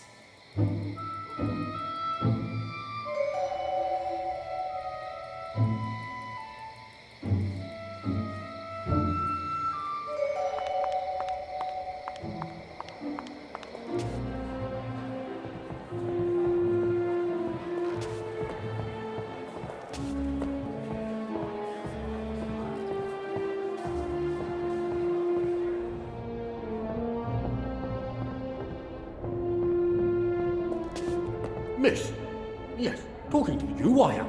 Where to go, you believe? Huh? I have to meet Lord DeWitt. I think it is... This is the VIP lounge. Enter only for those with the right pass.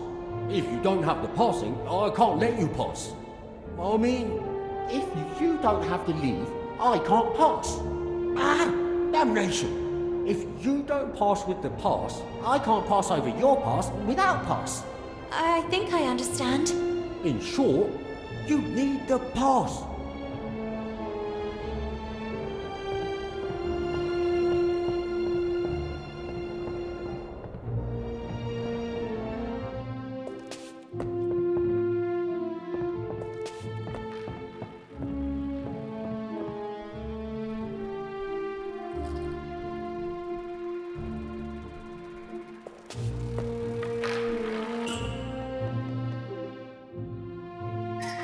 Miss, please give me a number immediately.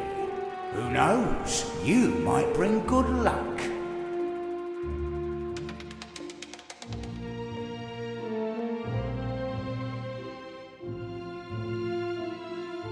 $17 black. Les jours sont faits. Rien ne va plus.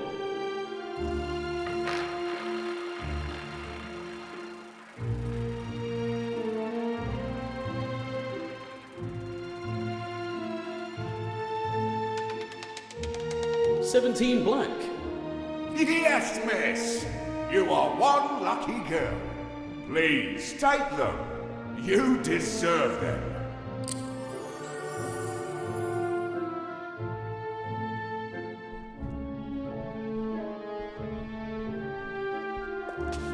Miss, you certainly wouldn't want me to serve you a drink. In any case, drinks are for the exclusive use of players in possession of chips. Here, take them. Alright. But I've always thought that alcohol isn't good for you ladies. It makes you all flirtatious.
Fisherin, please excuse me.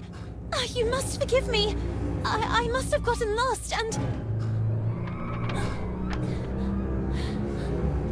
My science test assignment. The little girl seemed to really hear for the first time the voice of the gruff Miss Fisherin. I worked on it all night at the library. The next day, the others hid it from me out of spite. Professor Sullivan didn't believe me. And all these years, I really believed that I wouldn't be capable of succeeding. Maybe it was for the best. Maybe I wouldn't have been up to it. I could never accept yet another failure. Indeed you were up to it, and more. Your test was correct. For all these years, I chose to identify with what others saw of me. I preferred to believe myself inadequate, rather than accept the risk of another failure. Don't make the same mistake as I, Lana. Don't be what others expect of you, or how others describe you. You are authentic when you are the faithful reflection of your own desires. And so it was, in fact, that for the first time the little girl saw Miss Fisherin as she really was, like Nora Fisherin, and no longer like the furious creature that lived in the gloomy attic of Bunny Hall. Thanks, Lana. Thank you very much. What she had seen made her think, and the little girl's thoughts drifted to the sweet Amanda. And perhaps, just like for Miss Fisherin, the last word had not yet been written.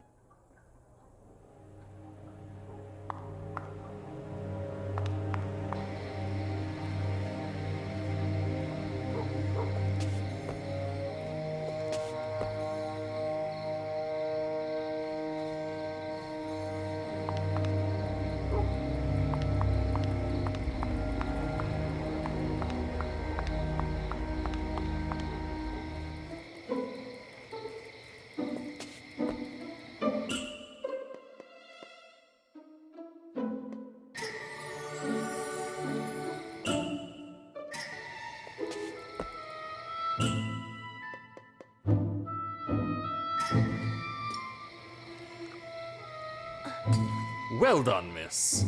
I really needed that. I have never felt so strong. I'm charged like a lion. I think it's time for a dance. And this time, I won't be very forgiving.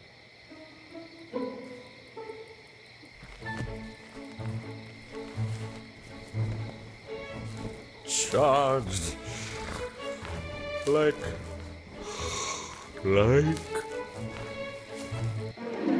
A lion, you said?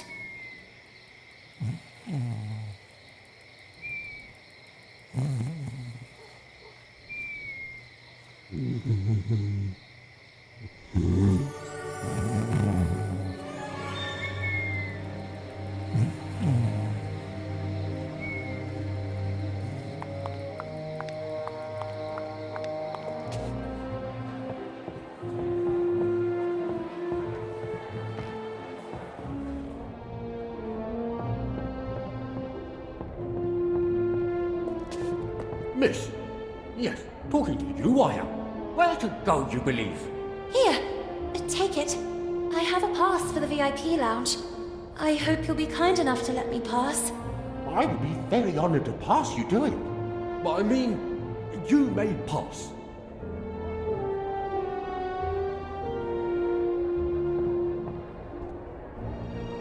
Lana?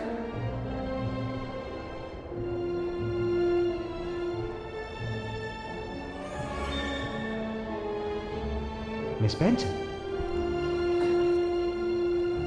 You look even more radiant in this dress. I hope you like it. Would you favour me with a dance? I really admire your rebellious nature. Thank you. Nevertheless, on your beautiful face I still see sad eyes. Are you not happy? Oh, well, yes. I think so. Such enthusiasm. What troubled you? Tell me. I do not know. I'm worried about a friend. I understand. I should have the strength and courage to let go, but I can't. I also don't know if I'm doing the right thing. You mean standing here by my side? No, it's not that. You are a good man. I just don't know if I'm ready for this. Or if it's really what I want. Maybe it's just the fear of growing up. Well, that is natural. Now let me ask you a question, so that you can really discern if this is what you want. And that is? Miss Benton, could you imagine yourself next to me? I have never thought about my future that way. Not yet, at least. And I just can't think about the future when the present still has so many unknowns. Honestly, that is not the reaction I expected. And what did you expect? I don't know. I can't say that I was expecting enthusiasm exactly, but at least a little gratitude. Gratitude? Well, you see, I chose you above all. Oh, so just because you're a good match and out of many you chose me, I should owe you gratitude? And why me and not the others? What will happen to those who don't find a husband tonight? Or those who simply don't want a husband? And what will happen to all the others that don't fit your standards? Miss, I beg you. What will happen to those who simply want to decide for themselves? There are rules. Rules dictated by whom? Who decides who we should love, how to dress, how to behave? Why can't our distinguishing qualities define us? Miss Benton, this is how the world works. This is how it is decided. What is the point of having dreams and aspirations, aiming for a better future, if everything is already decided? What is the point of having a voice if no one knows how to listen to it? Let your voice be heard! Let your voice be heard, girls! Marcel, stop! You're making fun of me. I thought you liked my rebellious nature. But now I understand why. You hoped you could tame me like you do a filly. Twitty, my heart. Who is this slob you're with here? How could you replace me like this? Who are you? You scoundrel! My husband suspects us. And you go flirting flower to flower. Little duck from my pond, how could you betray me? My good man, there must be a misunderstanding. I don't know your lady. Basie, you're back. My dear gentleman, I demand a duel. Buttercup, I'm so sorry, but Twitty and I are one now, and no one will ever be able to separate us. I love him! Duel, duel. Thank you, Basie. Thank you with all my heart.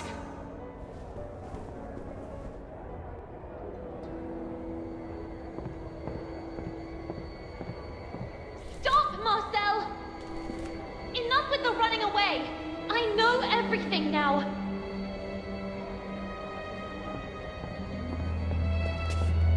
Where's Carole? What did you do to her? The little girl couldn't believe her eyes. You're a girl. I'm just Marcel. What happened to Carole? That's what I'm trying to understand too. But the other day, what were you doing near the theater in the basement of Bunny Hall? I saw you. I was stalking a shady figure. There was a nauseating stench down there. They were throwing things into the fire.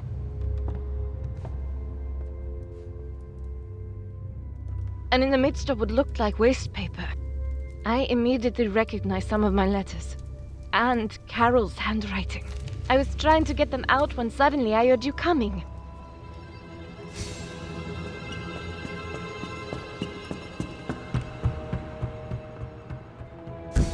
But then you two... how? My parents sent me here from France, to my uncle's house. It's just across the river, overlooking the Bunny Hole clock tower. To fall in line, they said. The rigor of English ladies would make me a real woman. When one day, at the window, I noticed something at the edge of the river. It was a bottle, and inside that bottle was a letter. Were I the wind, I'd blow no more on such a wicked, miserable world. And yet I say again and swear it now that there's something all glorious and gracious in the wind. It was Moby Dick. I recognized it immediately. I'd read it so many times.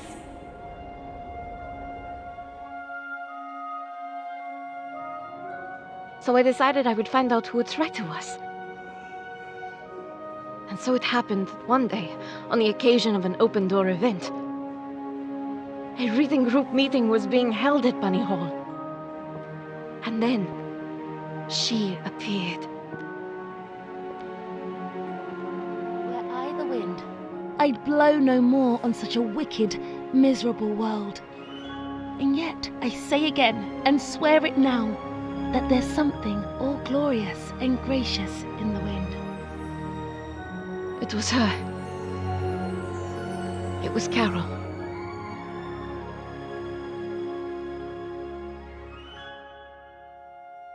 It all started like this. I left a letter for her, and we started writing to each other. My aunt and uncle soon discovered our correspondence and threw a wrench in the works. So Carole put her messages in bottles left to flow along the riverbank. I slipped mine to her among the newspapers sorted at Bunny Hall. And then what happened? We planned to run away together and join the suffragettes. I was waiting for a message from her in the usual bottle, in which she would establish the time, the method, and the signal. But that message never arrived. That letter! I saw it! It was in the flames! Someone must have found it and made it disappear, trying to cover up everything else. But who? What do you think really happened to her? Nothing good, I fear. Especially after finding these in the heater. Carole's glasses. Then you took these out. One moment. Now I remember. It's not the bottom of a glass, but the missing lens. Vicky and the others were right then. Frank. Duel. Duel.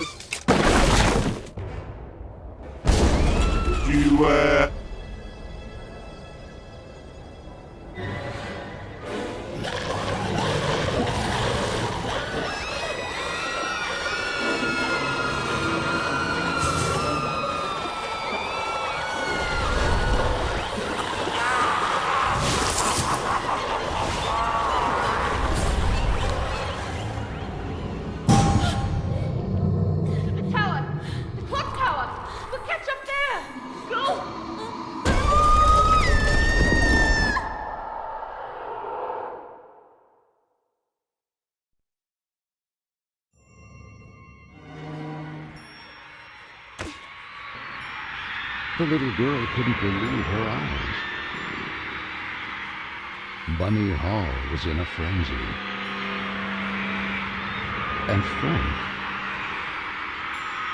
he had always been behind all this.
here. Go away. At least get yourselves to safety. For goodness sake, Lorna. At least for once, listen. Get out. That's just the beauty of it. Knowing how to let go. But this is not the time to do it. Oh, don't this great. By the way, this is Amanda's. Ada Lovelace Byron, Emily Bronte, Jane Austen, Emily Dickinson, Florence Nightingale, Maria Montessori,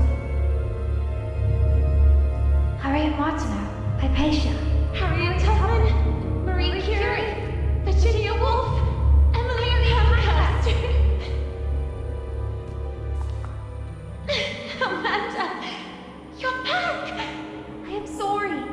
I'm sorry I gave in. Now go! Find Carole! Stop all this! We'll be fine. She's right! Get out! But... Lana, I won't forget. Now go!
Too close for comfort.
Amanda!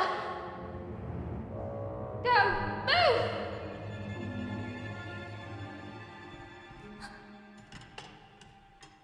All together, girls! Heave! Come on, girls. All together. Heave! Heave! Come on!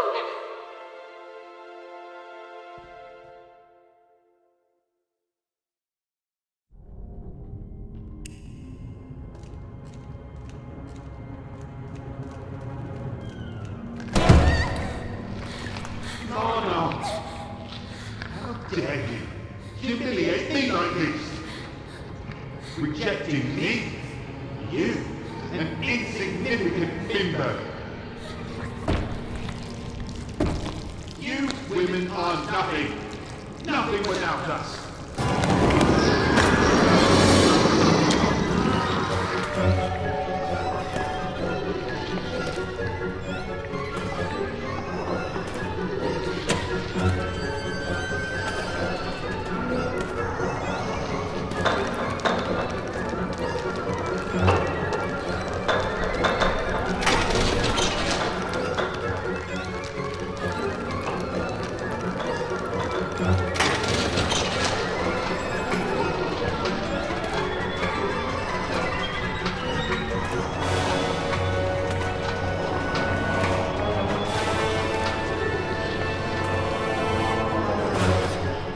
Lana, quick!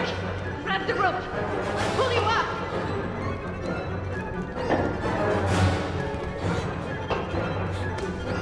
The crate! Move that crate!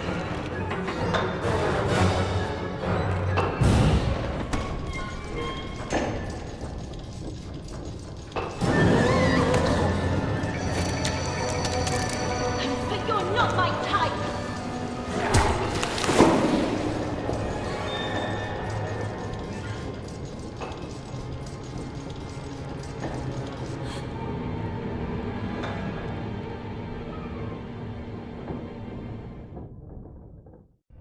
Lana! You did it! Miss Benton, are you okay? I never should have pushed you into the arms of that creep DeWitt. In that moment, Frank, the Rust Man, suddenly appeared from the shadows. Frank? What happened to Carole? What did you do to her? Frank? Are you the one responsible for all this? We even have proof. Carole's glasses. Her letters! Wasn't everything destroyed? It's over.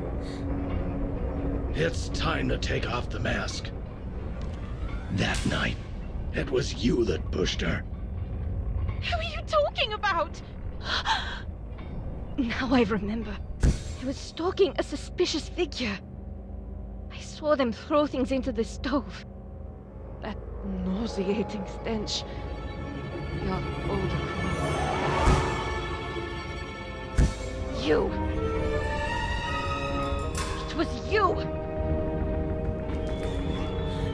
What?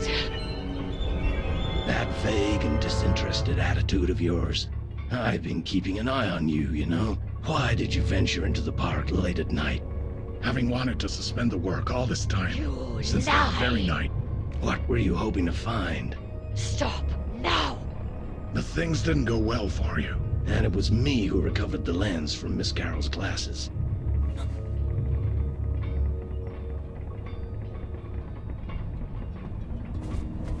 I know how much she meant to you, Miss Lana. And I'm sorry. I'm really sorry. It was an accident! Miss Hinman! And you couldn't just let it go and behave like a lady! Not even the advances of a rich young scion persuaded you to give it up! The best any woman could aspire to nowadays!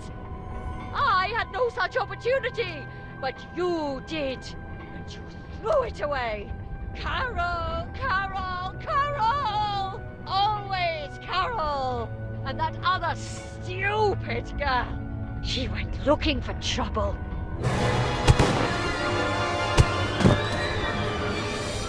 Amanda! How?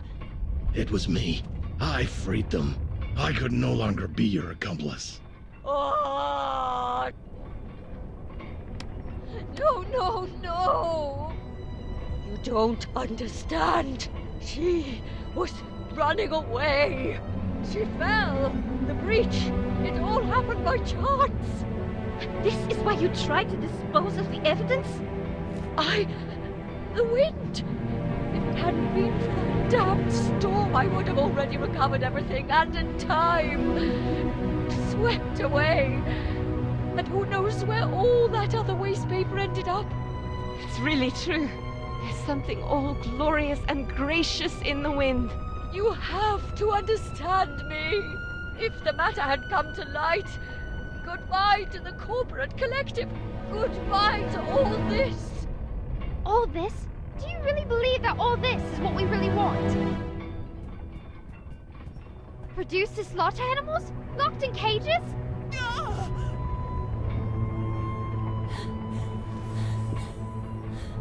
We're not rabbits! We will never be rabbits. And you know what really disgusts me? That it was another woman who developed such a plan! How sad.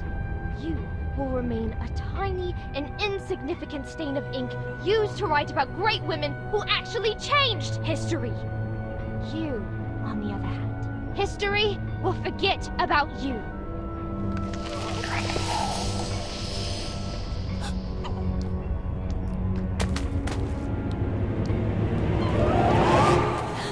Let her go. And Carole? It's over, Lana. No! How could it be over? Carole! Lana, Carole is no longer here. No! No! No! There's nothing we can do, Lana. Be strong. You have to let her go. No!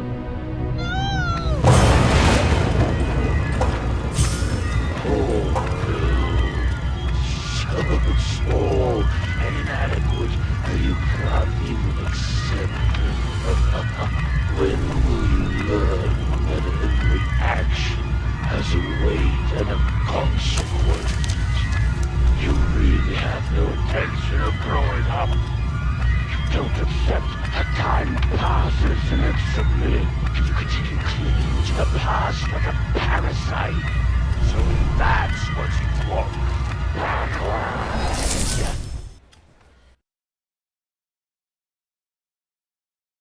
Sweet French, I am writing this letter in the hope that you will receive it. I have decided to leave this place, once and for all. Here at Bunny Hall, I won't be able to have the future I want. My fate is already sealed. Tonight, precisely 5 minutes from midnight, I will fly a kite in the sky. Look at the clock tower, and you'll see it soaring there. This will be my signal to you that I'm ready to leave this place behind, forever. I've studied Frank's movements. The disinfestation work starts 5 minutes before midnight. 5. Frank detonates a first explosion north of the park, just beyond the gate. 4. This time, there'll be 2 explosions, one in the east and one in the west at the same time. 3. Finally, one to the south on the far side of the park.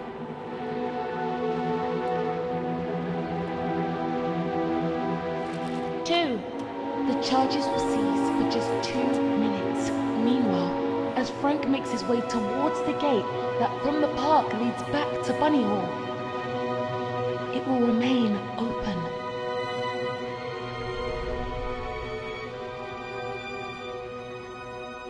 Two minutes from midnight. Just enough time to get through the gate and go all the way to the south side of the park. And finally away forever from Bunny Hall.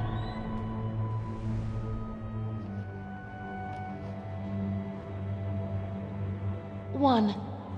Frank will close the gate behind him. That will be the point of no return. Carole! What do you think you're doing, miss? No! Please! What is all this nonsense? Sweet French! That letter! How? You couldn't really be planning to run away like that. I've already arranged your transfer. I gave my word.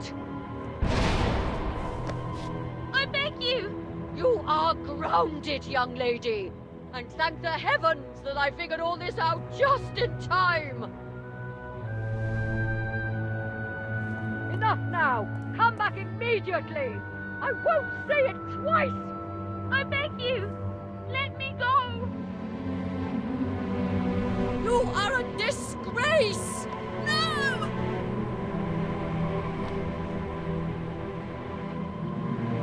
Carole!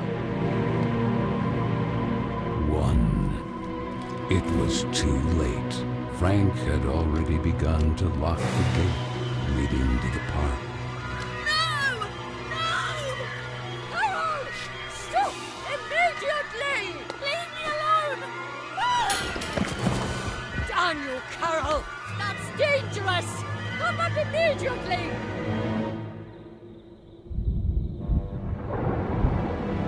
Carole! No!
Actions.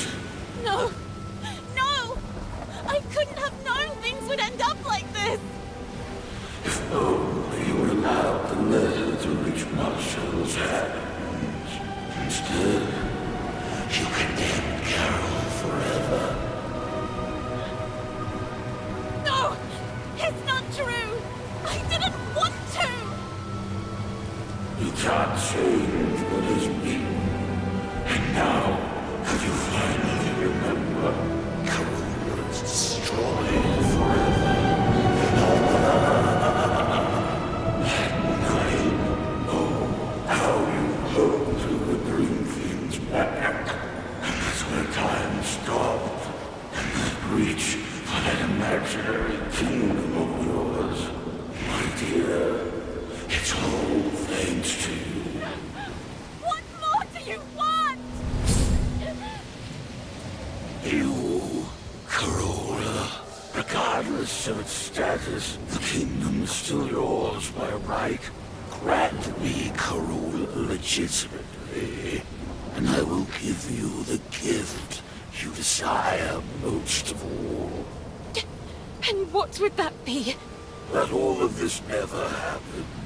I can wipe it out forever. Bringing things back. Isn't that what you wanted? And take you back to those forgotten, happy days. I will grant you your mother for all eternity. And be quick. The clock is ticking furiously. My mother? have my word.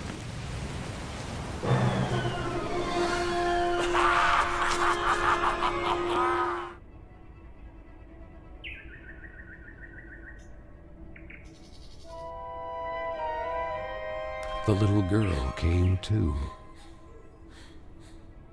The place immediately seemed familiar to her, and she began to look around. Yet her memories before that were hazy, so much so that she couldn't explain how she got there.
Mr. Basie!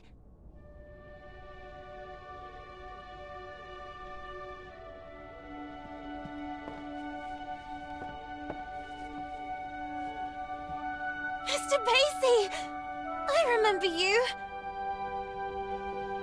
Merry Christmas, my child. Mum!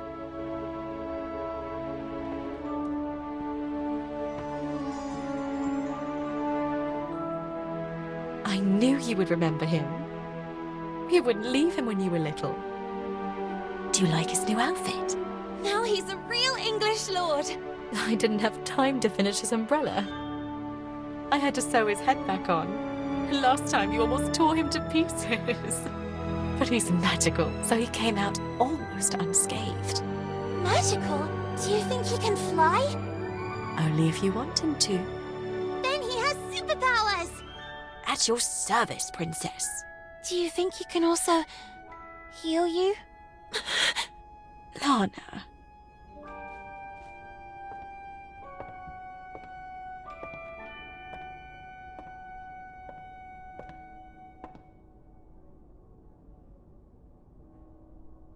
Whatever happens, never keep clinging to the past, trying in vain to change it. People move and places change, and that will be the day you'll really know who you are. And you will learn to accept that time passes, that things change, and know how to let go.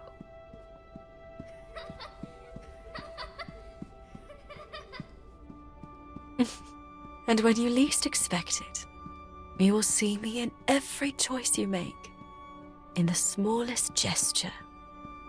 Even if the sails aren't hoisted, it doesn't mean the wind isn't already blowing.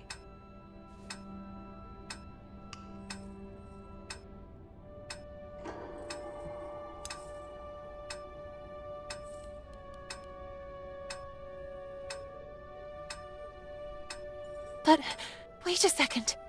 Even if the sails aren't hoisted, it doesn't mean the wind isn't already blowing.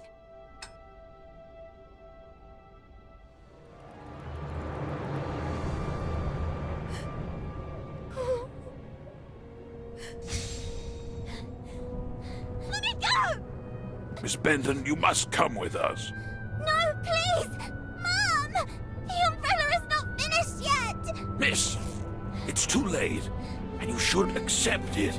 Your mother is no longer here. You have to let her go.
fine. Hey, you're new, right? I'm Carole. Lana. I know, I get it. It's hard at first, but in time, things will get better. You'll see. Moreover, have you ever seen an estate with an enchanted park? Enchanted?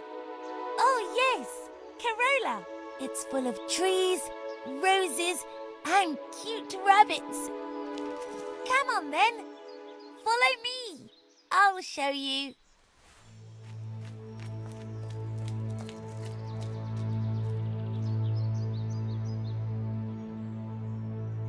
Three, 2, 1, 0. Isn't it beautiful? Yes.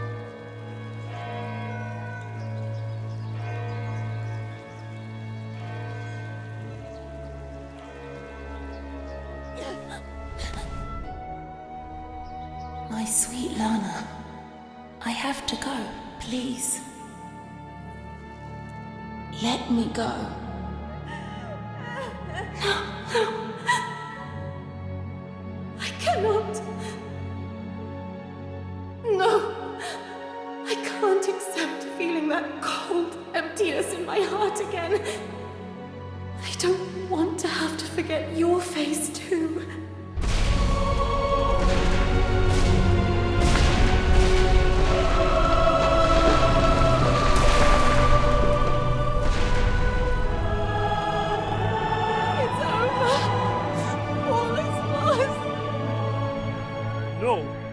While you're around.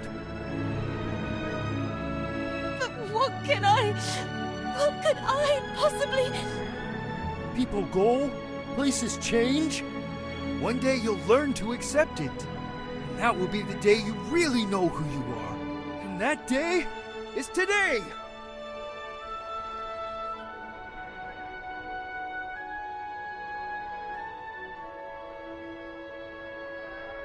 Maybe time never stopped completely. You made me a warrior. You made me like this. You completed it for me. Be the hero of your own story. You have my sword, princess. Reclaim your kingdom.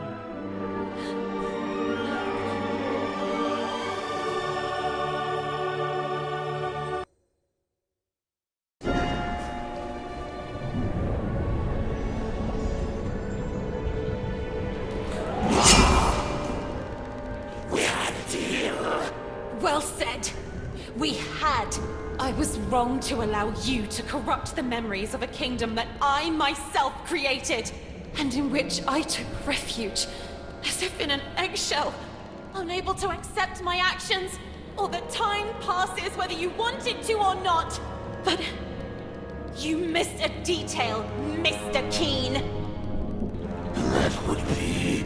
Like Carola, you too are a figment of my imagination!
be able to let go of your Sweet Carole this time. You won't. Your selfishness killed her. You didn't do it before. Why would you now? And yet she was ready to leave you.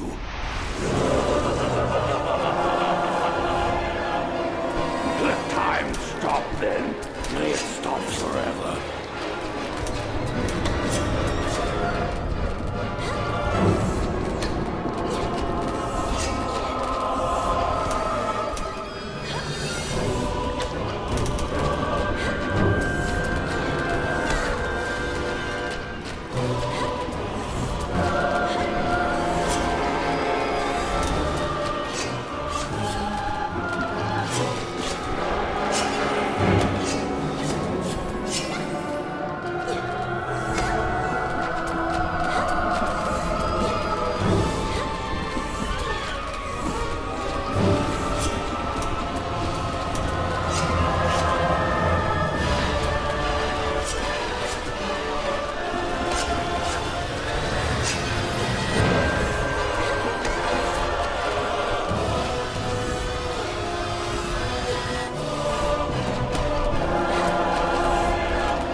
What happened to Carole? I've given you a once-in-a-lifetime opportunity to reunite with your mother. My mother is and will always be part of my past, and I will continue to keep her vividly in my memories for the rest of my life. But I will never be left behind again. No! I will go on! Okay, you win this time. Carola will be allowed to flourish again, but the breach will remain there, unchanged, over time. I'll be back. It's just a matter of time. Sooner or later, you will crumble, and when you're sad and alone, I will infect everything you love and cherish. And I will be ready to welcome you. After all, you are nothing more than any ordinary man!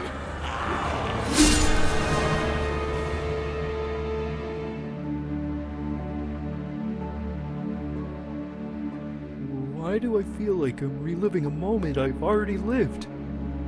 You, me, on this bench? All of this. AC, I'm sorry. It's my fault.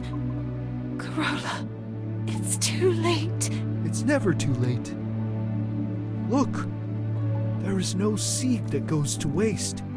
If it thrives in a freshly bloomed flower, so Carola will flourish again. And I, with you by my side. No, Princess, you said it right. This is not your place. It's time for you to return home. To your real home. It will be up to me and the other spirits to restore the kingdom of Carola to its former splendor. The time has come to say goodbye. A handshake and off we go? I really don't know. Goodbyes have never been my thing. And what if you need me? I know you'll always be there, because I can feel it strongly inside me. And now? What will you do? What does such a small and inadequate girl do in a world made of ash, tar, and coal?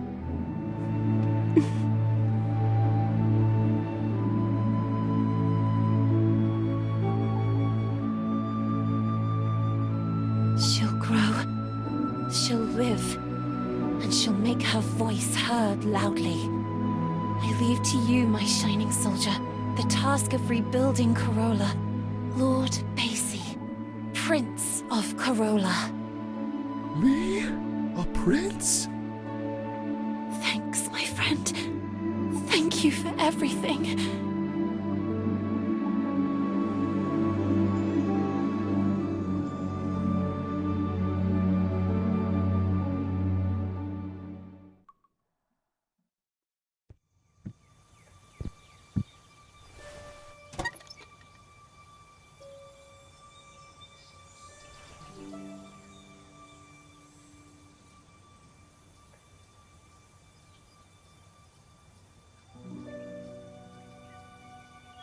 Sweet Lana.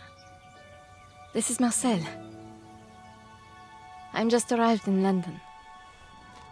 I can feel her, you know? Carole. Here. With the other suffragettes.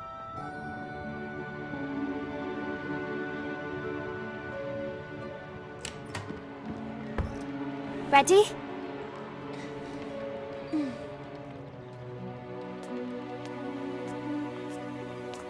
I can hear her voice. And I feel her alive, blossoming again, even inside me.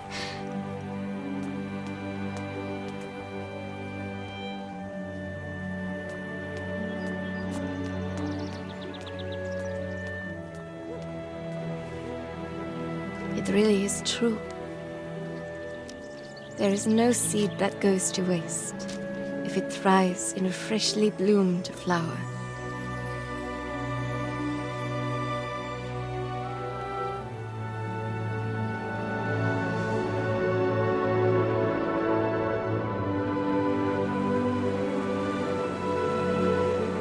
Hope to see you and Amanda again, and that you may soon join me in London. It's true that here on the streets, when the wind picks up, it's frigidly cold.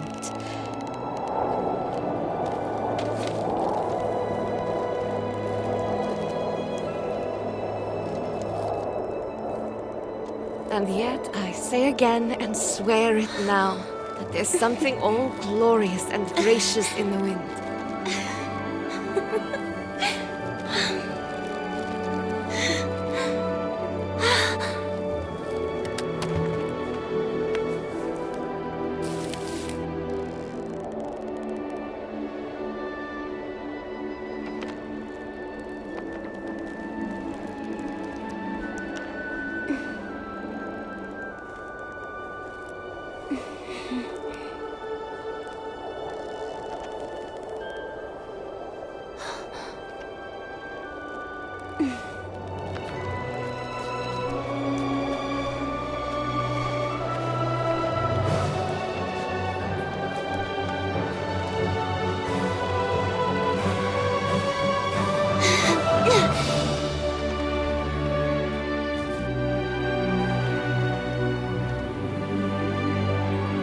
After all, what did Carole always say? When things don't go the way we want, try to see them from another perspective.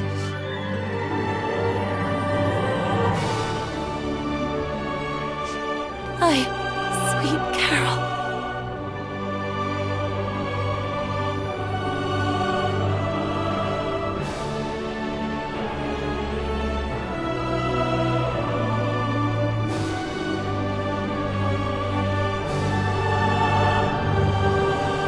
It all starts and ends with a girl, too small and inadequate for that world of ash, tar, and coal where she was born. After all, in a world furiously ticking away like a crazed clock, what can a little girl do?